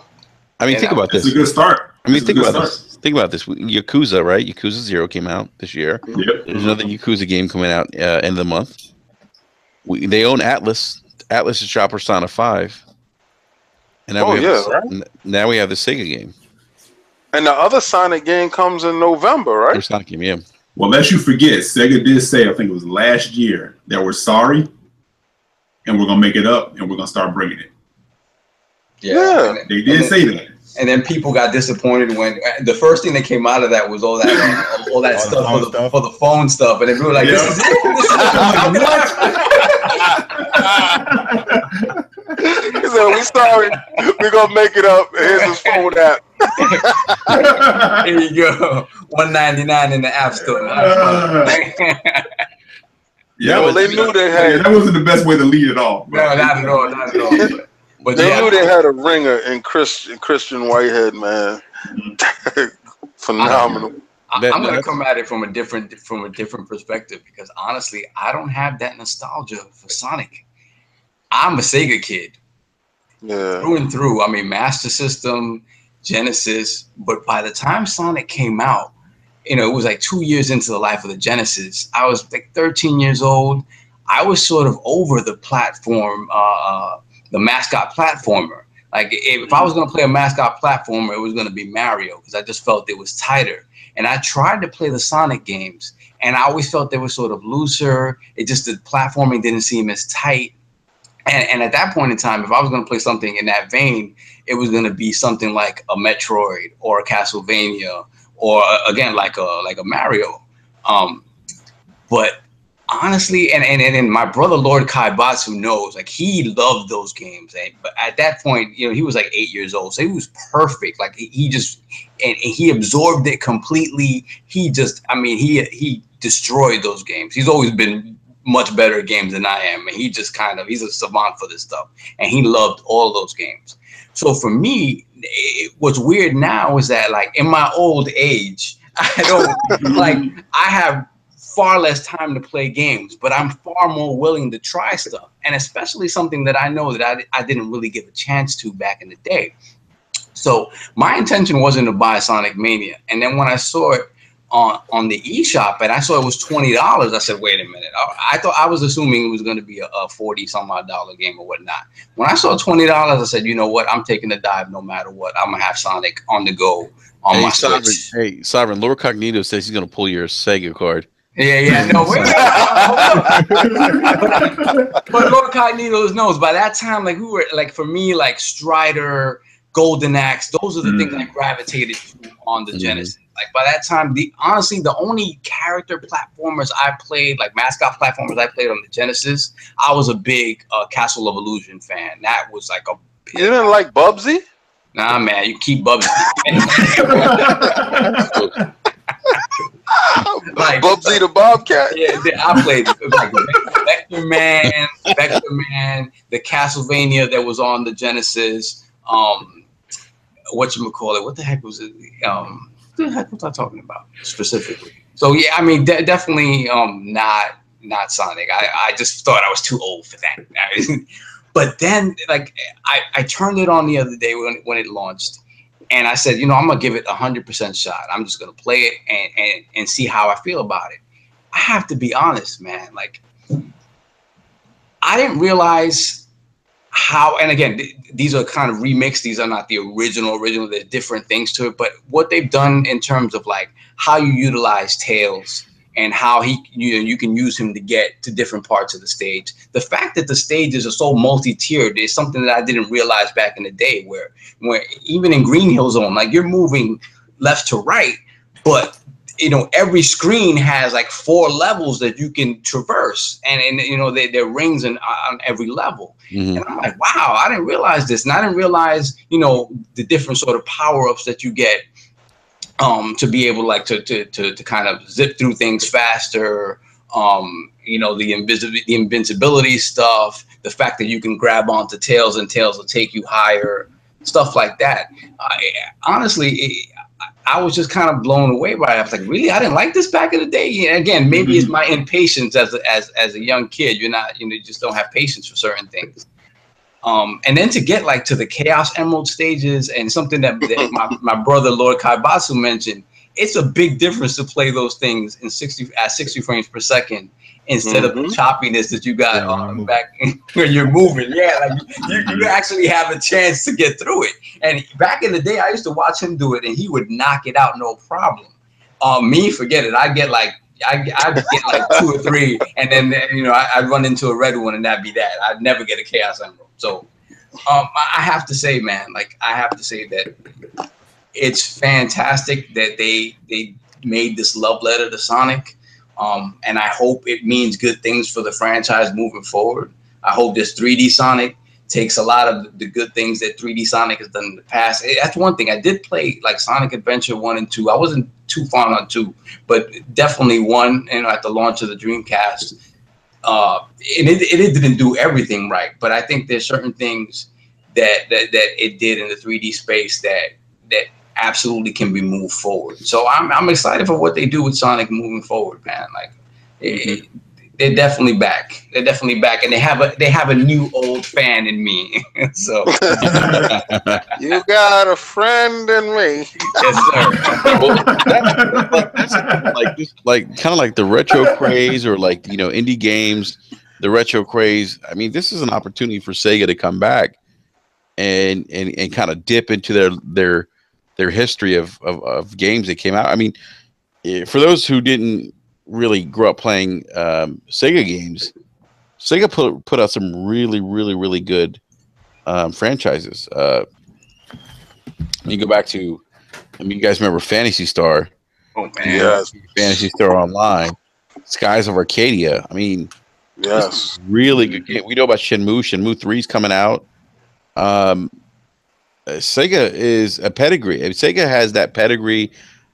And this is my own bias because I grew up playing games on the Master System and Genesis. I put Sega up there with Nintendo. Yeah. I mean, I just do. I mean, it's just they were very competitive. They were kind of like Microsoft and Sony to an extent. 30 years ago. So. And they were, and that's when those ads were savage because I think Kofi shared one this morning, man, where he was like, if they did this ad today, people would lose their mind. And it was just like when they stacked all their games. Yeah, man. Oh my God. Genesis does what Nintendo. They had this pile of games next to Nintendo's small little like stacking. It's like Blastmaster Processing. Sonic was the one that started Blastmaster Processing, and I had to get that 8 megabit cartridge because they was speeding around the board, and they showed Mario moving all slow. Sonic was just like, pew! And he was moving at 100 miles an hour. And he was like, he was, and I remember like, yep. He would go so fast, and he'd hit those rings. All you heard was ching, ching, ching, ching, ching, ching, ching, ching. And like I remember, like we were like my friends and I were sitting down, like, oh my God, did you see how fast he went? Did you hear the rings, the chiming? It was so fast. I mean, we were out of our minds. And Mario was just at a grandpa's pace. Yeah. It was nice and slow and paced and easy. Not Sonic, man. Sonic give you a heart attack. Sonic was taking Red Bull before Red Bull came out. He had wings. I think Sonic was doing more than Red Bull, but that's that's the other version. Yeah, man. It's true. Yeah. Today's like social media, they wouldn't be able to stand it. No, not at all. No. Hey guys, change.org petitions like every other day. Yeah, for real. Guys, real quick, I want to squeeze this last topic in before we wrap up tonight. Gamescom kicks off this weekend. I was going to talk about Microsoft has a they're having a little press conference. I think on Saturday, if I'm not mistaken. I think it's Sunday. I think it's Sunday. You're right. Yeah, I think it's Sunday. 11 a.m. I think. 20th. Yeah. So I was going to talk a little bit more in depth about this because I thought they were going to show Crackdown 3 off. I guess not. I guess that's not happening. I think obviously we're going to get I think we're going to get the pre-order date for Xbox One X. I just want to say something. Fame, who is part of Tick as well. Thank you, Fame, for putting out that video. You just made me even more confused again about the Xbox One X. So I'll just leave it at that. Eric, I think you know what I'm talking about. Mm-hmm. Well, B, you know what I'm talking about too, because we talked about this on DM. But yeah, I mean, so I guess from a Microsoft standpoint, we'll probably see some Recore stuff. I think some Forza stuff we'll see. We'll get the announcement for the Xbox One X. I think they'll probably show maybe like a montage of games that are going to support the Xbox One X. But I gotta be honest, because I can't think of anything else. That's all I got from Microsoft. We may actually get a launch before them, because Phil said that he had more to talk about in terms of launch date, pre-orders. I mean, in pre-orders tomorrow. So the thinking is that the pre-orders might actually go up Friday instead of Sunday. Really interesting. Yeah, they're going to talk about it tomorrow. So they are talking about it tomorrow. Okay. Yeah. All right, so we'll have to stay tuned. Yeah, I hope he says while he's on stage, pre-orders is going live now, and don't do that.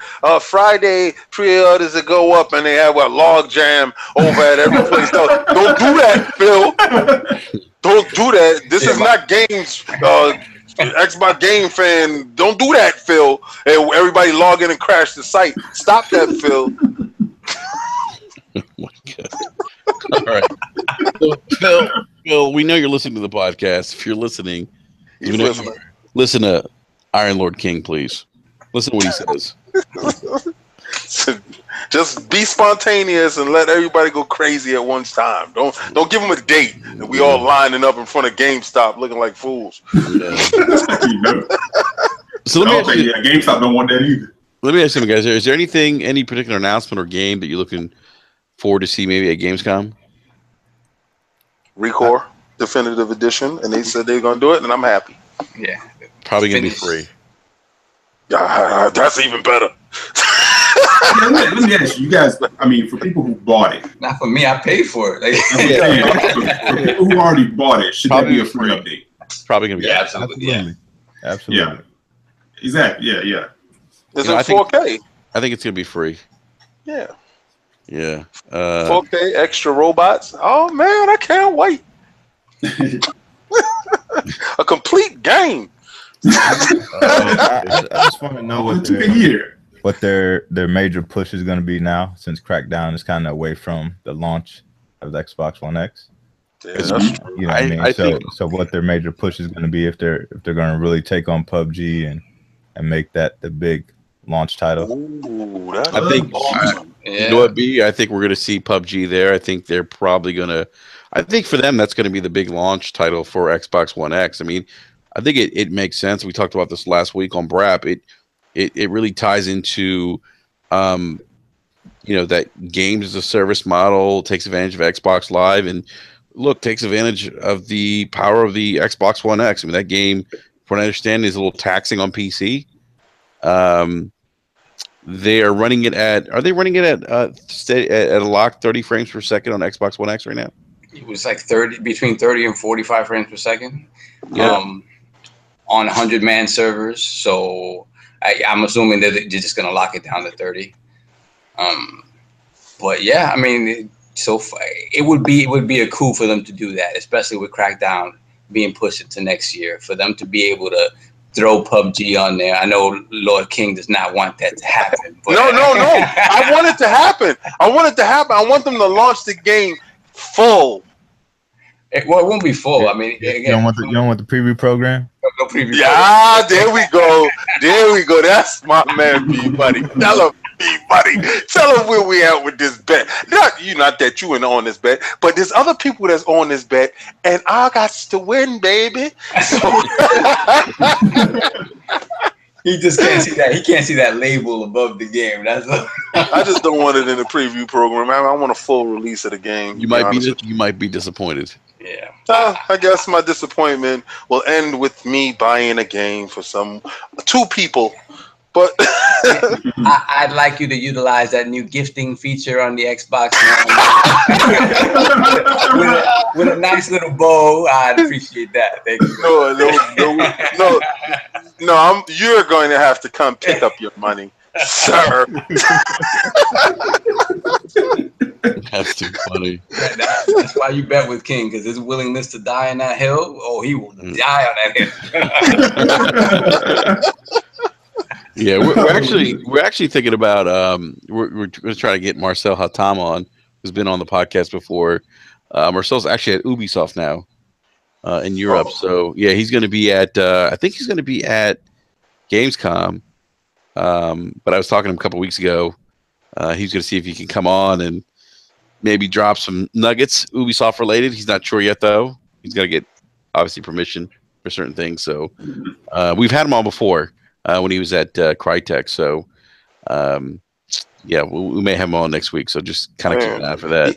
He can't talk about what happened at Crytek?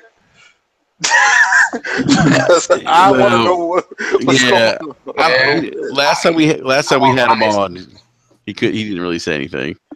Oh, yeah, that was Microsoft's big ace in the hole, man. Mm-hmm. Yeah, Rise. I think a Rise 2 with like true Arkham combat. Oh man, bigger set pieces, man. Bigger set pieces. I think that would kill, man. Oh. You're gonna make me play that game tomorrow. You're gonna make me play that game tomorrow. You're gonna make me play that game. That arena mode was fantastic. And Yeah, it was.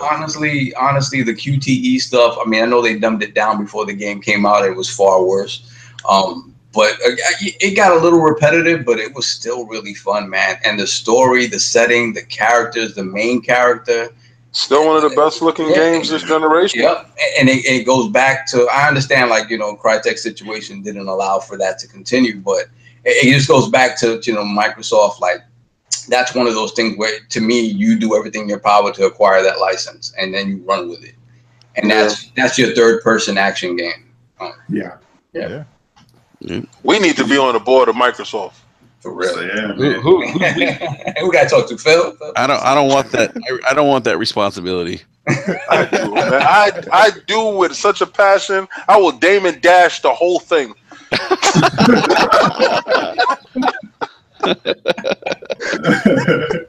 Telling you, we're trying to take it back to the Rock in the 90s, baby. Let's go. Yeah. Oh my The Rock is in the building. If you see that video of David Dash in the there's a YouTube video of him in a meeting, and he is just cursing, and that's me in the meeting. He is yelling and calling people out. It's terrible. I'm like, why? I think he leaves the meeting mad too. I think he got called. I think maybe they had to escort him out. I don't remember, but no, they didn't escort him out. What happened was they had the meet, and Jay-Z wasn't there, and he went in there. He's upset. That's his artist. Why are you having a meeting about Jay-Z without me here? I understand that part. That's a quick synopsis, guys. Back to games. But I will Damon Dash it out. You imagine King in the office like, yo, who gonna go in there and tell him that Crackdown needs to be delayed? Yeah. Tell King that Crackdown needs to be delayed. Well, me and Terry Crews is sipping tea and crumpets, and we're going over the budget. Hold on, what? What got delayed? Whoa, wait a minute. Hold on. Oh my goodness. All right, gentlemen. Well, we're going to go ahead and wrap up the podcast. I don't think we got through all the. Well, we talked about Crackdown 3, leaked NPDs, Sonic Mania, Gamescom.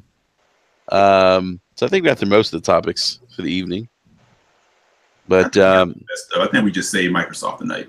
Yeah, I just want to say, B Money. I just want to say something. B Money, you were right. Man, I try to predict the future most times, and people don't ever want to listen to me.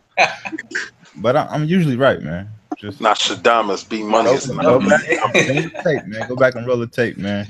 A lot of stuff, man. I predict way in advance, man. And when it comes true, man, just give me my props, man. That's all I have. Yeah. Hey, B, I'm not exaggerating, man. But honestly, man, you're pretty dead on with your predictions, man. Mm-hmm. I mean, yeah. I mean, he's sipping tea and crumpets, right? Yeah, but you might need your own tick podcast, man. The B Money Prediction Show. The Prediction Podcast. There you go, the Prediction Podcast. That'll be a video blog. You gotta have the turban on and all turban. with a pistol ball and all of that. The B Money Prediction Hour. Call me. Call me now. Miss Cleo. Oh man. Oh, shit. you imagine being at E3 before? You'd be cleaning up. Call me now. He'd be rich as hell. Yeah, man. Big Money, I just wanted to know, is Persona 5 gonna have Persona 6? Yes. Big Money ain't never lie. He ain't never lie.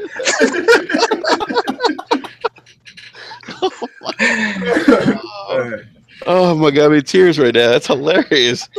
Yeah. Hey, people in the live chat are saying Xbox needs to hire B Money. Yeah, There it is. yeah, man. There it is.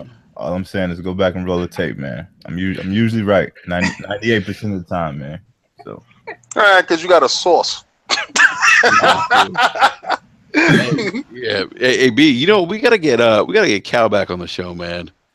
Yeah, man. He be running around. You see, he recruiting the All-Star squad, man.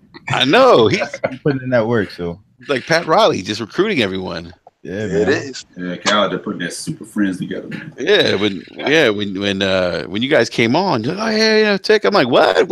Wait a minute. What happened? Yeah. Yes, you're gonna see. It's gonna be a big thing soon. Hey, man. Hey, wait till Tick hit E3 next year, though. Oh, It's gonna be a movie.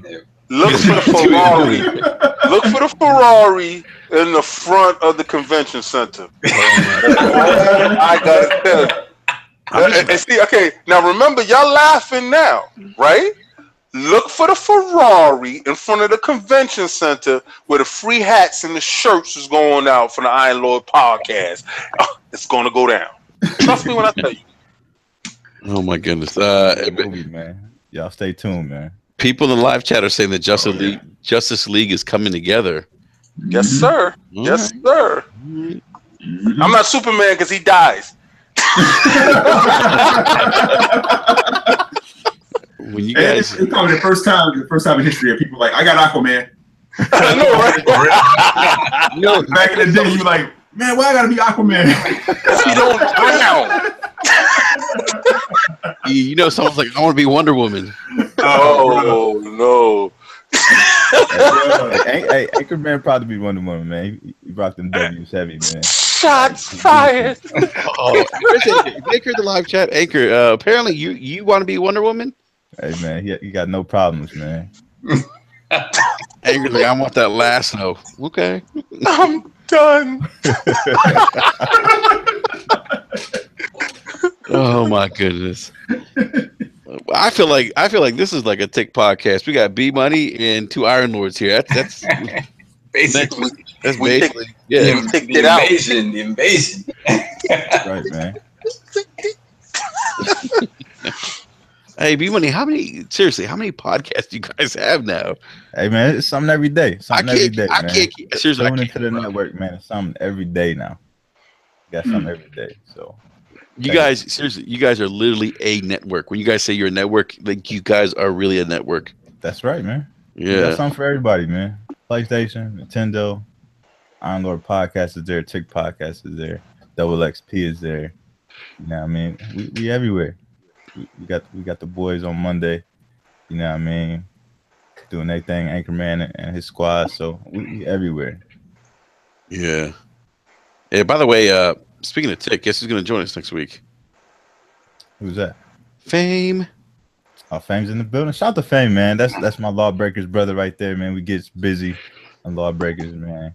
So You play it on PC or the PlayStation? No, we on the PlayStation. We on the PlayStation. Oh, yeah. You playing it slow there. Yeah, Yeah, shout out to Fame. Fame sit out there just crushing people cookies in Ziploc bags, man. Like, like this is what I think about your feelings. Stepping stomping them out. Like, That's just wrong. hey, bro, I appreciate Fame. I see how people go at him. I'm like, hey, truth hurts, man. yeah, That's man. all it is. That's all it If you is. that- Sometimes that people big, can handle that, man. If you that bit or that broken, that mean that truth hit you. Yep. That's the dagger in the heart, man. So people can't handle it. Mm-hmm. Yeah, no, I think it's great what you guys are doing, man. Seriously, I mean, Yep. you guys do have a little something for everyone, but more importantly, you guys and everyone that I've interacted with in Tick You guys are just gamers. Gamers. Yeah, that's it. Gamers. First and foremost. We just want to get on the sticks, man, and have a great time, man. That's what it's about at the end of the day. We want to see all these companies succeed, man, because it behooves us that they all succeed. Yeah. I can't see this generation without Sony. Oh, no way. Or can you imagine with just Sony? We'd have to have 3 jobs. Oh. But yeah, right. Thinking about it. But Nintendo came in and saved the day. Nintendo came in and hit everybody in the back of the head. Hey, get it together. Get it together, baby. So it's beautiful. Hopefully Sega can come in and do the same thing. Yeah. Thank you, Fastback, for the shout out. Yeah, shout out to my RGM family. Yeah, RGM. Rise over there. Sam Tolbert. Julius. Shout out. Someone said hashtag. Oh, Lord Carnino said hashtag Switch Gang. Yeah, that's right. You know that. Switch Gang heavy. Bang. Switch Gang early. All right. Before we sign out, who got it? I saw my man E picked up the Switch, man. What's good? Yeah, man. Oh, you got it? He picked up the Switch, man. I saw it earlier today. He posted this tweet. GameStop got tired of me calling him out on Twitter, bro. Welcome to the Switch game. So wait, E, how what happened? Because I know you were upset because I understand. I mean, I think the whole GameStop thing with the Switch is ridiculous. They're trying to sell bundles. Yeah, they were anti-consumer up in there, selling bundles. And like even up to this morning, like I tried to go in and get one, and the girl said, "Oh, you can get one, but you got to buy a game and this and that." And I'm like, "All right, I'm out." So I took another shot, went into the store, a different store. And I said, "Yo, I heard you guys got Switches like yesterday and today." I said, "Can I get one without a bundle?" He said, "Yeah." Right. So got it, came back, reported on it. GameStop answered me on Twitter and they were like, "Oh no, all the Switch store allotments are like bundle free." And I'm like, "Y'all full of shit." What? I said, "Because your stores told me that I had to buy a bundle."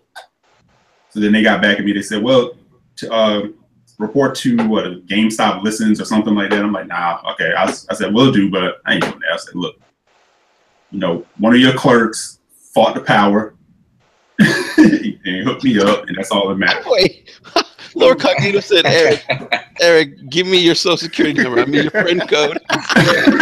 Yeah, that's exactly what you need. You have to be very careful with GameStop. I went in there to go purchase some things out of GameStop, and it's tied to my email. If you have it tied to your email, it tells you when you use Gamer Points and all this other stuff. Yep. I didn't use any Gamer Points. I went in there, I purchased some games, and I left. I'm going home, and I'm sitting inside the car. I'm in my driveway. I'm checking my email because I was looking for email, and GameStop was like, "You just used 15,000 Gamer Points." I'm like, "What? What? No, I didn't." Wow. I went back to the store. I mean, the kid got arrested when I went back to the store because what he was doing was he was stealing 15,000 like from each customer that came in because he commented on my Gamer Points. He was like, "Oh, you got like 400,000. You have a lot. Are you sure you don't need this?" And I was like, "No, I don't need anything. I'll save that for something later." He just swiped them into the system and passed them to his card. That's crazy. Mm-hmm. That's what happens is he can purchase a game, put it to the side, and then at the end of the day, he got like 15 games on the side, and go and sell them or whatever. Wow. But, yeah, I told Lord Cognito and Lord Addict that story when it happened to me. It was out of control. That's crazy. But good thing I had my email attached to my game tag, and I was like, "What? I didn't use anything." Yeah, dangerous stuff. Watch what you do when you go in those places, man. That's good to know, man. Because I got a lot of points for doing the GameStop flip, so I got to keep an eye on that. Mm-hmm. Yeah, I'm telling you, they got tired of me calling them out, man. Because I called them out again today when Amazon announced that they're only doing their Prime discount for pre-orders. Mm-hmm. So I guess GameStop and Amazon are trying to figure out who's going to be the biggest scumbags.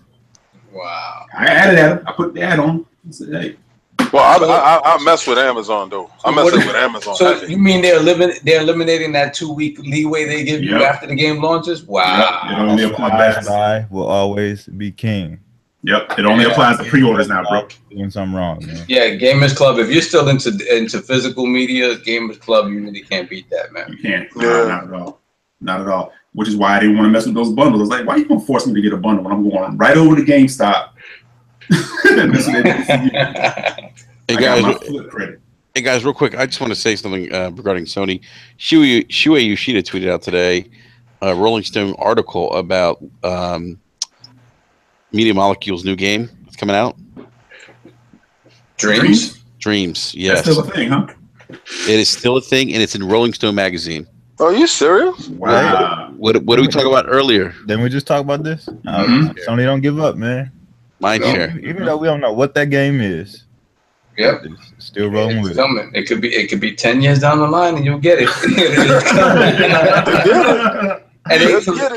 They're not gonna be at Gamescom, right? I know they announced they're gonna be at Paris Games Week. Right.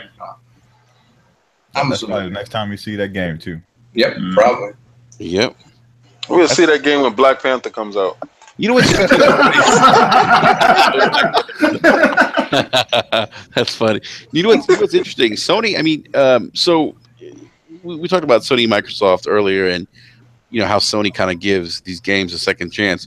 The one thing that Sony has experience with, and this goes to the culture within Sony versus Microsoft, and Seamus Blackley actually mentioned this on what used to be the TXR podcast when they had him on as a guest, that Sony, being in the music and movie industry, understand the creative process a little bit more.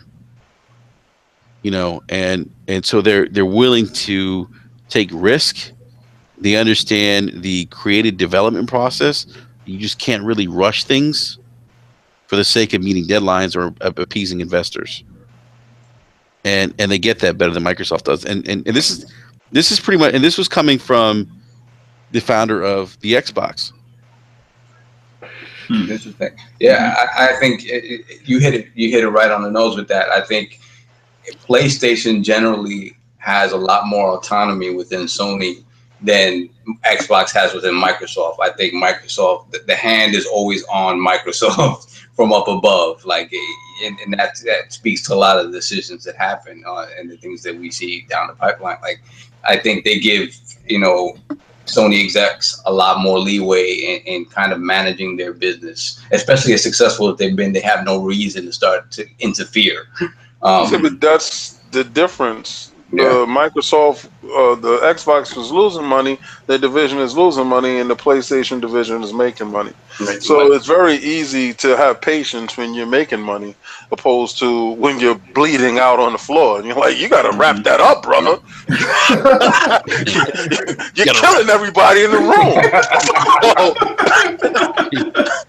I'm sorry, man, but it's different perspective for different things. I mean, they got great perspective. The creative process. Yes, that's fantastic when you're winning.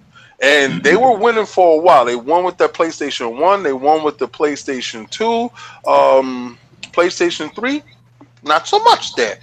But this PlayStation 4, they're killing them. They're killing them right now. So, yeah, you're going to get those games that they promised you 15 years ago. They're going to come out. They got enough money to keep throwing it down the pipeline. Yeah, definitely. No doubt. So, well, on that note, gentlemen, we need to wrap up the podcast. Went a little bit longer than expected, but as always, great gaming conversation. Yes, sir. Yeah, great game conversation. So, I'm going to give a big thank you to Iron Lord Mike and Iron Lord Sovereign. Gentlemen, thank you for joining us tonight. It was a pleasure having you on. Thank you, man. We really appreciate it, man. Anytime we can come on and talk gaming with you guys, man, it's an absolute pleasure. So, yeah, definitely, no doubt. I mean, I had a great time. Told you I was going to come through. Listen, man, is the fact that you can get my old school references. Well, you know, we grew up gaming in the same, around the same era. Same era, absolutely. Yeah, definitely. You know, we actually, speaking of the Iron Lords podcast, we actually may have Gamer Addict on next week as well. Forgot to mention that. That's great. You have the young boy perspective then. Yeah. You get Yeah. the other spectrum of that. Yes, That's yes. good. So, yeah, gentlemen, seriously, it was great having both of you on. Definitely appreciate. We got to get you guys back on again. It was a lot of fun as it was this past Sunday. Big shout out to Lord Cognito, who helped set this up too. He was in the live chat. Lord Cognito, we got to get you on as well, man. We got to figure something out with the schedule and stuff. So He was asleep. I'm getting ready. Like right now, I'm getting ready to go to work. So I'm out the door. Yeah. So, and B Money and Eric, as always, man. Always great talking video games with you guys. Yeah, man. Always, man. Always. That's what it's Yeah. about. So, B, what I want to know is when is Tick going to become Tick Worldwide official?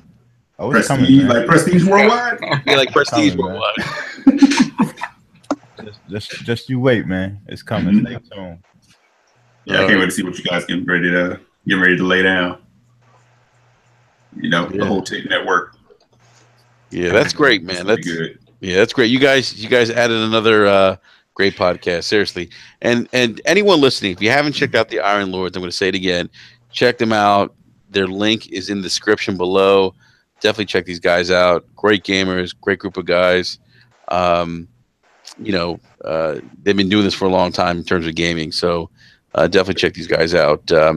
And for everyone in the live chat, there were some newcomers. Thank you again for stopping by. Make sure to hit the like, hit the thumbs up, subscribe if you haven't done so already, and hit the bell. The bell will notify you when new content loads up. So I'm trying to do another Brap rant soon. I haven't done one like in a week and a half, and I have one that I'm thinking about doing, and I gotta say this, guys, it might be a little political, based on some things that have happened recently, because that stuff's kind of bugging me a little bit. So, and I know that, you just have to keep an eye out for that one. Other than that, gentlemen, thank you again. And hey, we'll be back next Wednesday night at 9 p.m. Eastern Standard Time. And hopefully we get Marcel on to join us as a guest to talk about Gamescom. We're going to have Fame joining us, and we may have Gamer Addict from the Iron Lords podcast actually joining us as well. So definitely keep an eye out for that. And then the last week of August, gentlemen, I'm actually on vacation, so we will not be podcasting unless I'm at Margaritaville and at a side like a rap rant, after a couple of drinks. So that may happen. It's happened before. that'll make for a really good podcast. Yeah. Crazy rant. Yeah. Hey, I've done. Let me tell you something. I've done rants like that before. I come home from happy. I'm like, I would have ran. And let me tell you, I tell you what, the most dangerous thing in the world is a mic.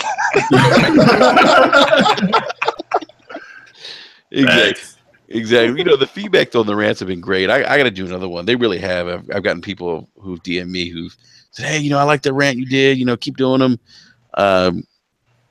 It's funny. The rants all started with Black Friday video I did when I was sitting outside of Best Buy. But if you haven't seen it, you have to check that out.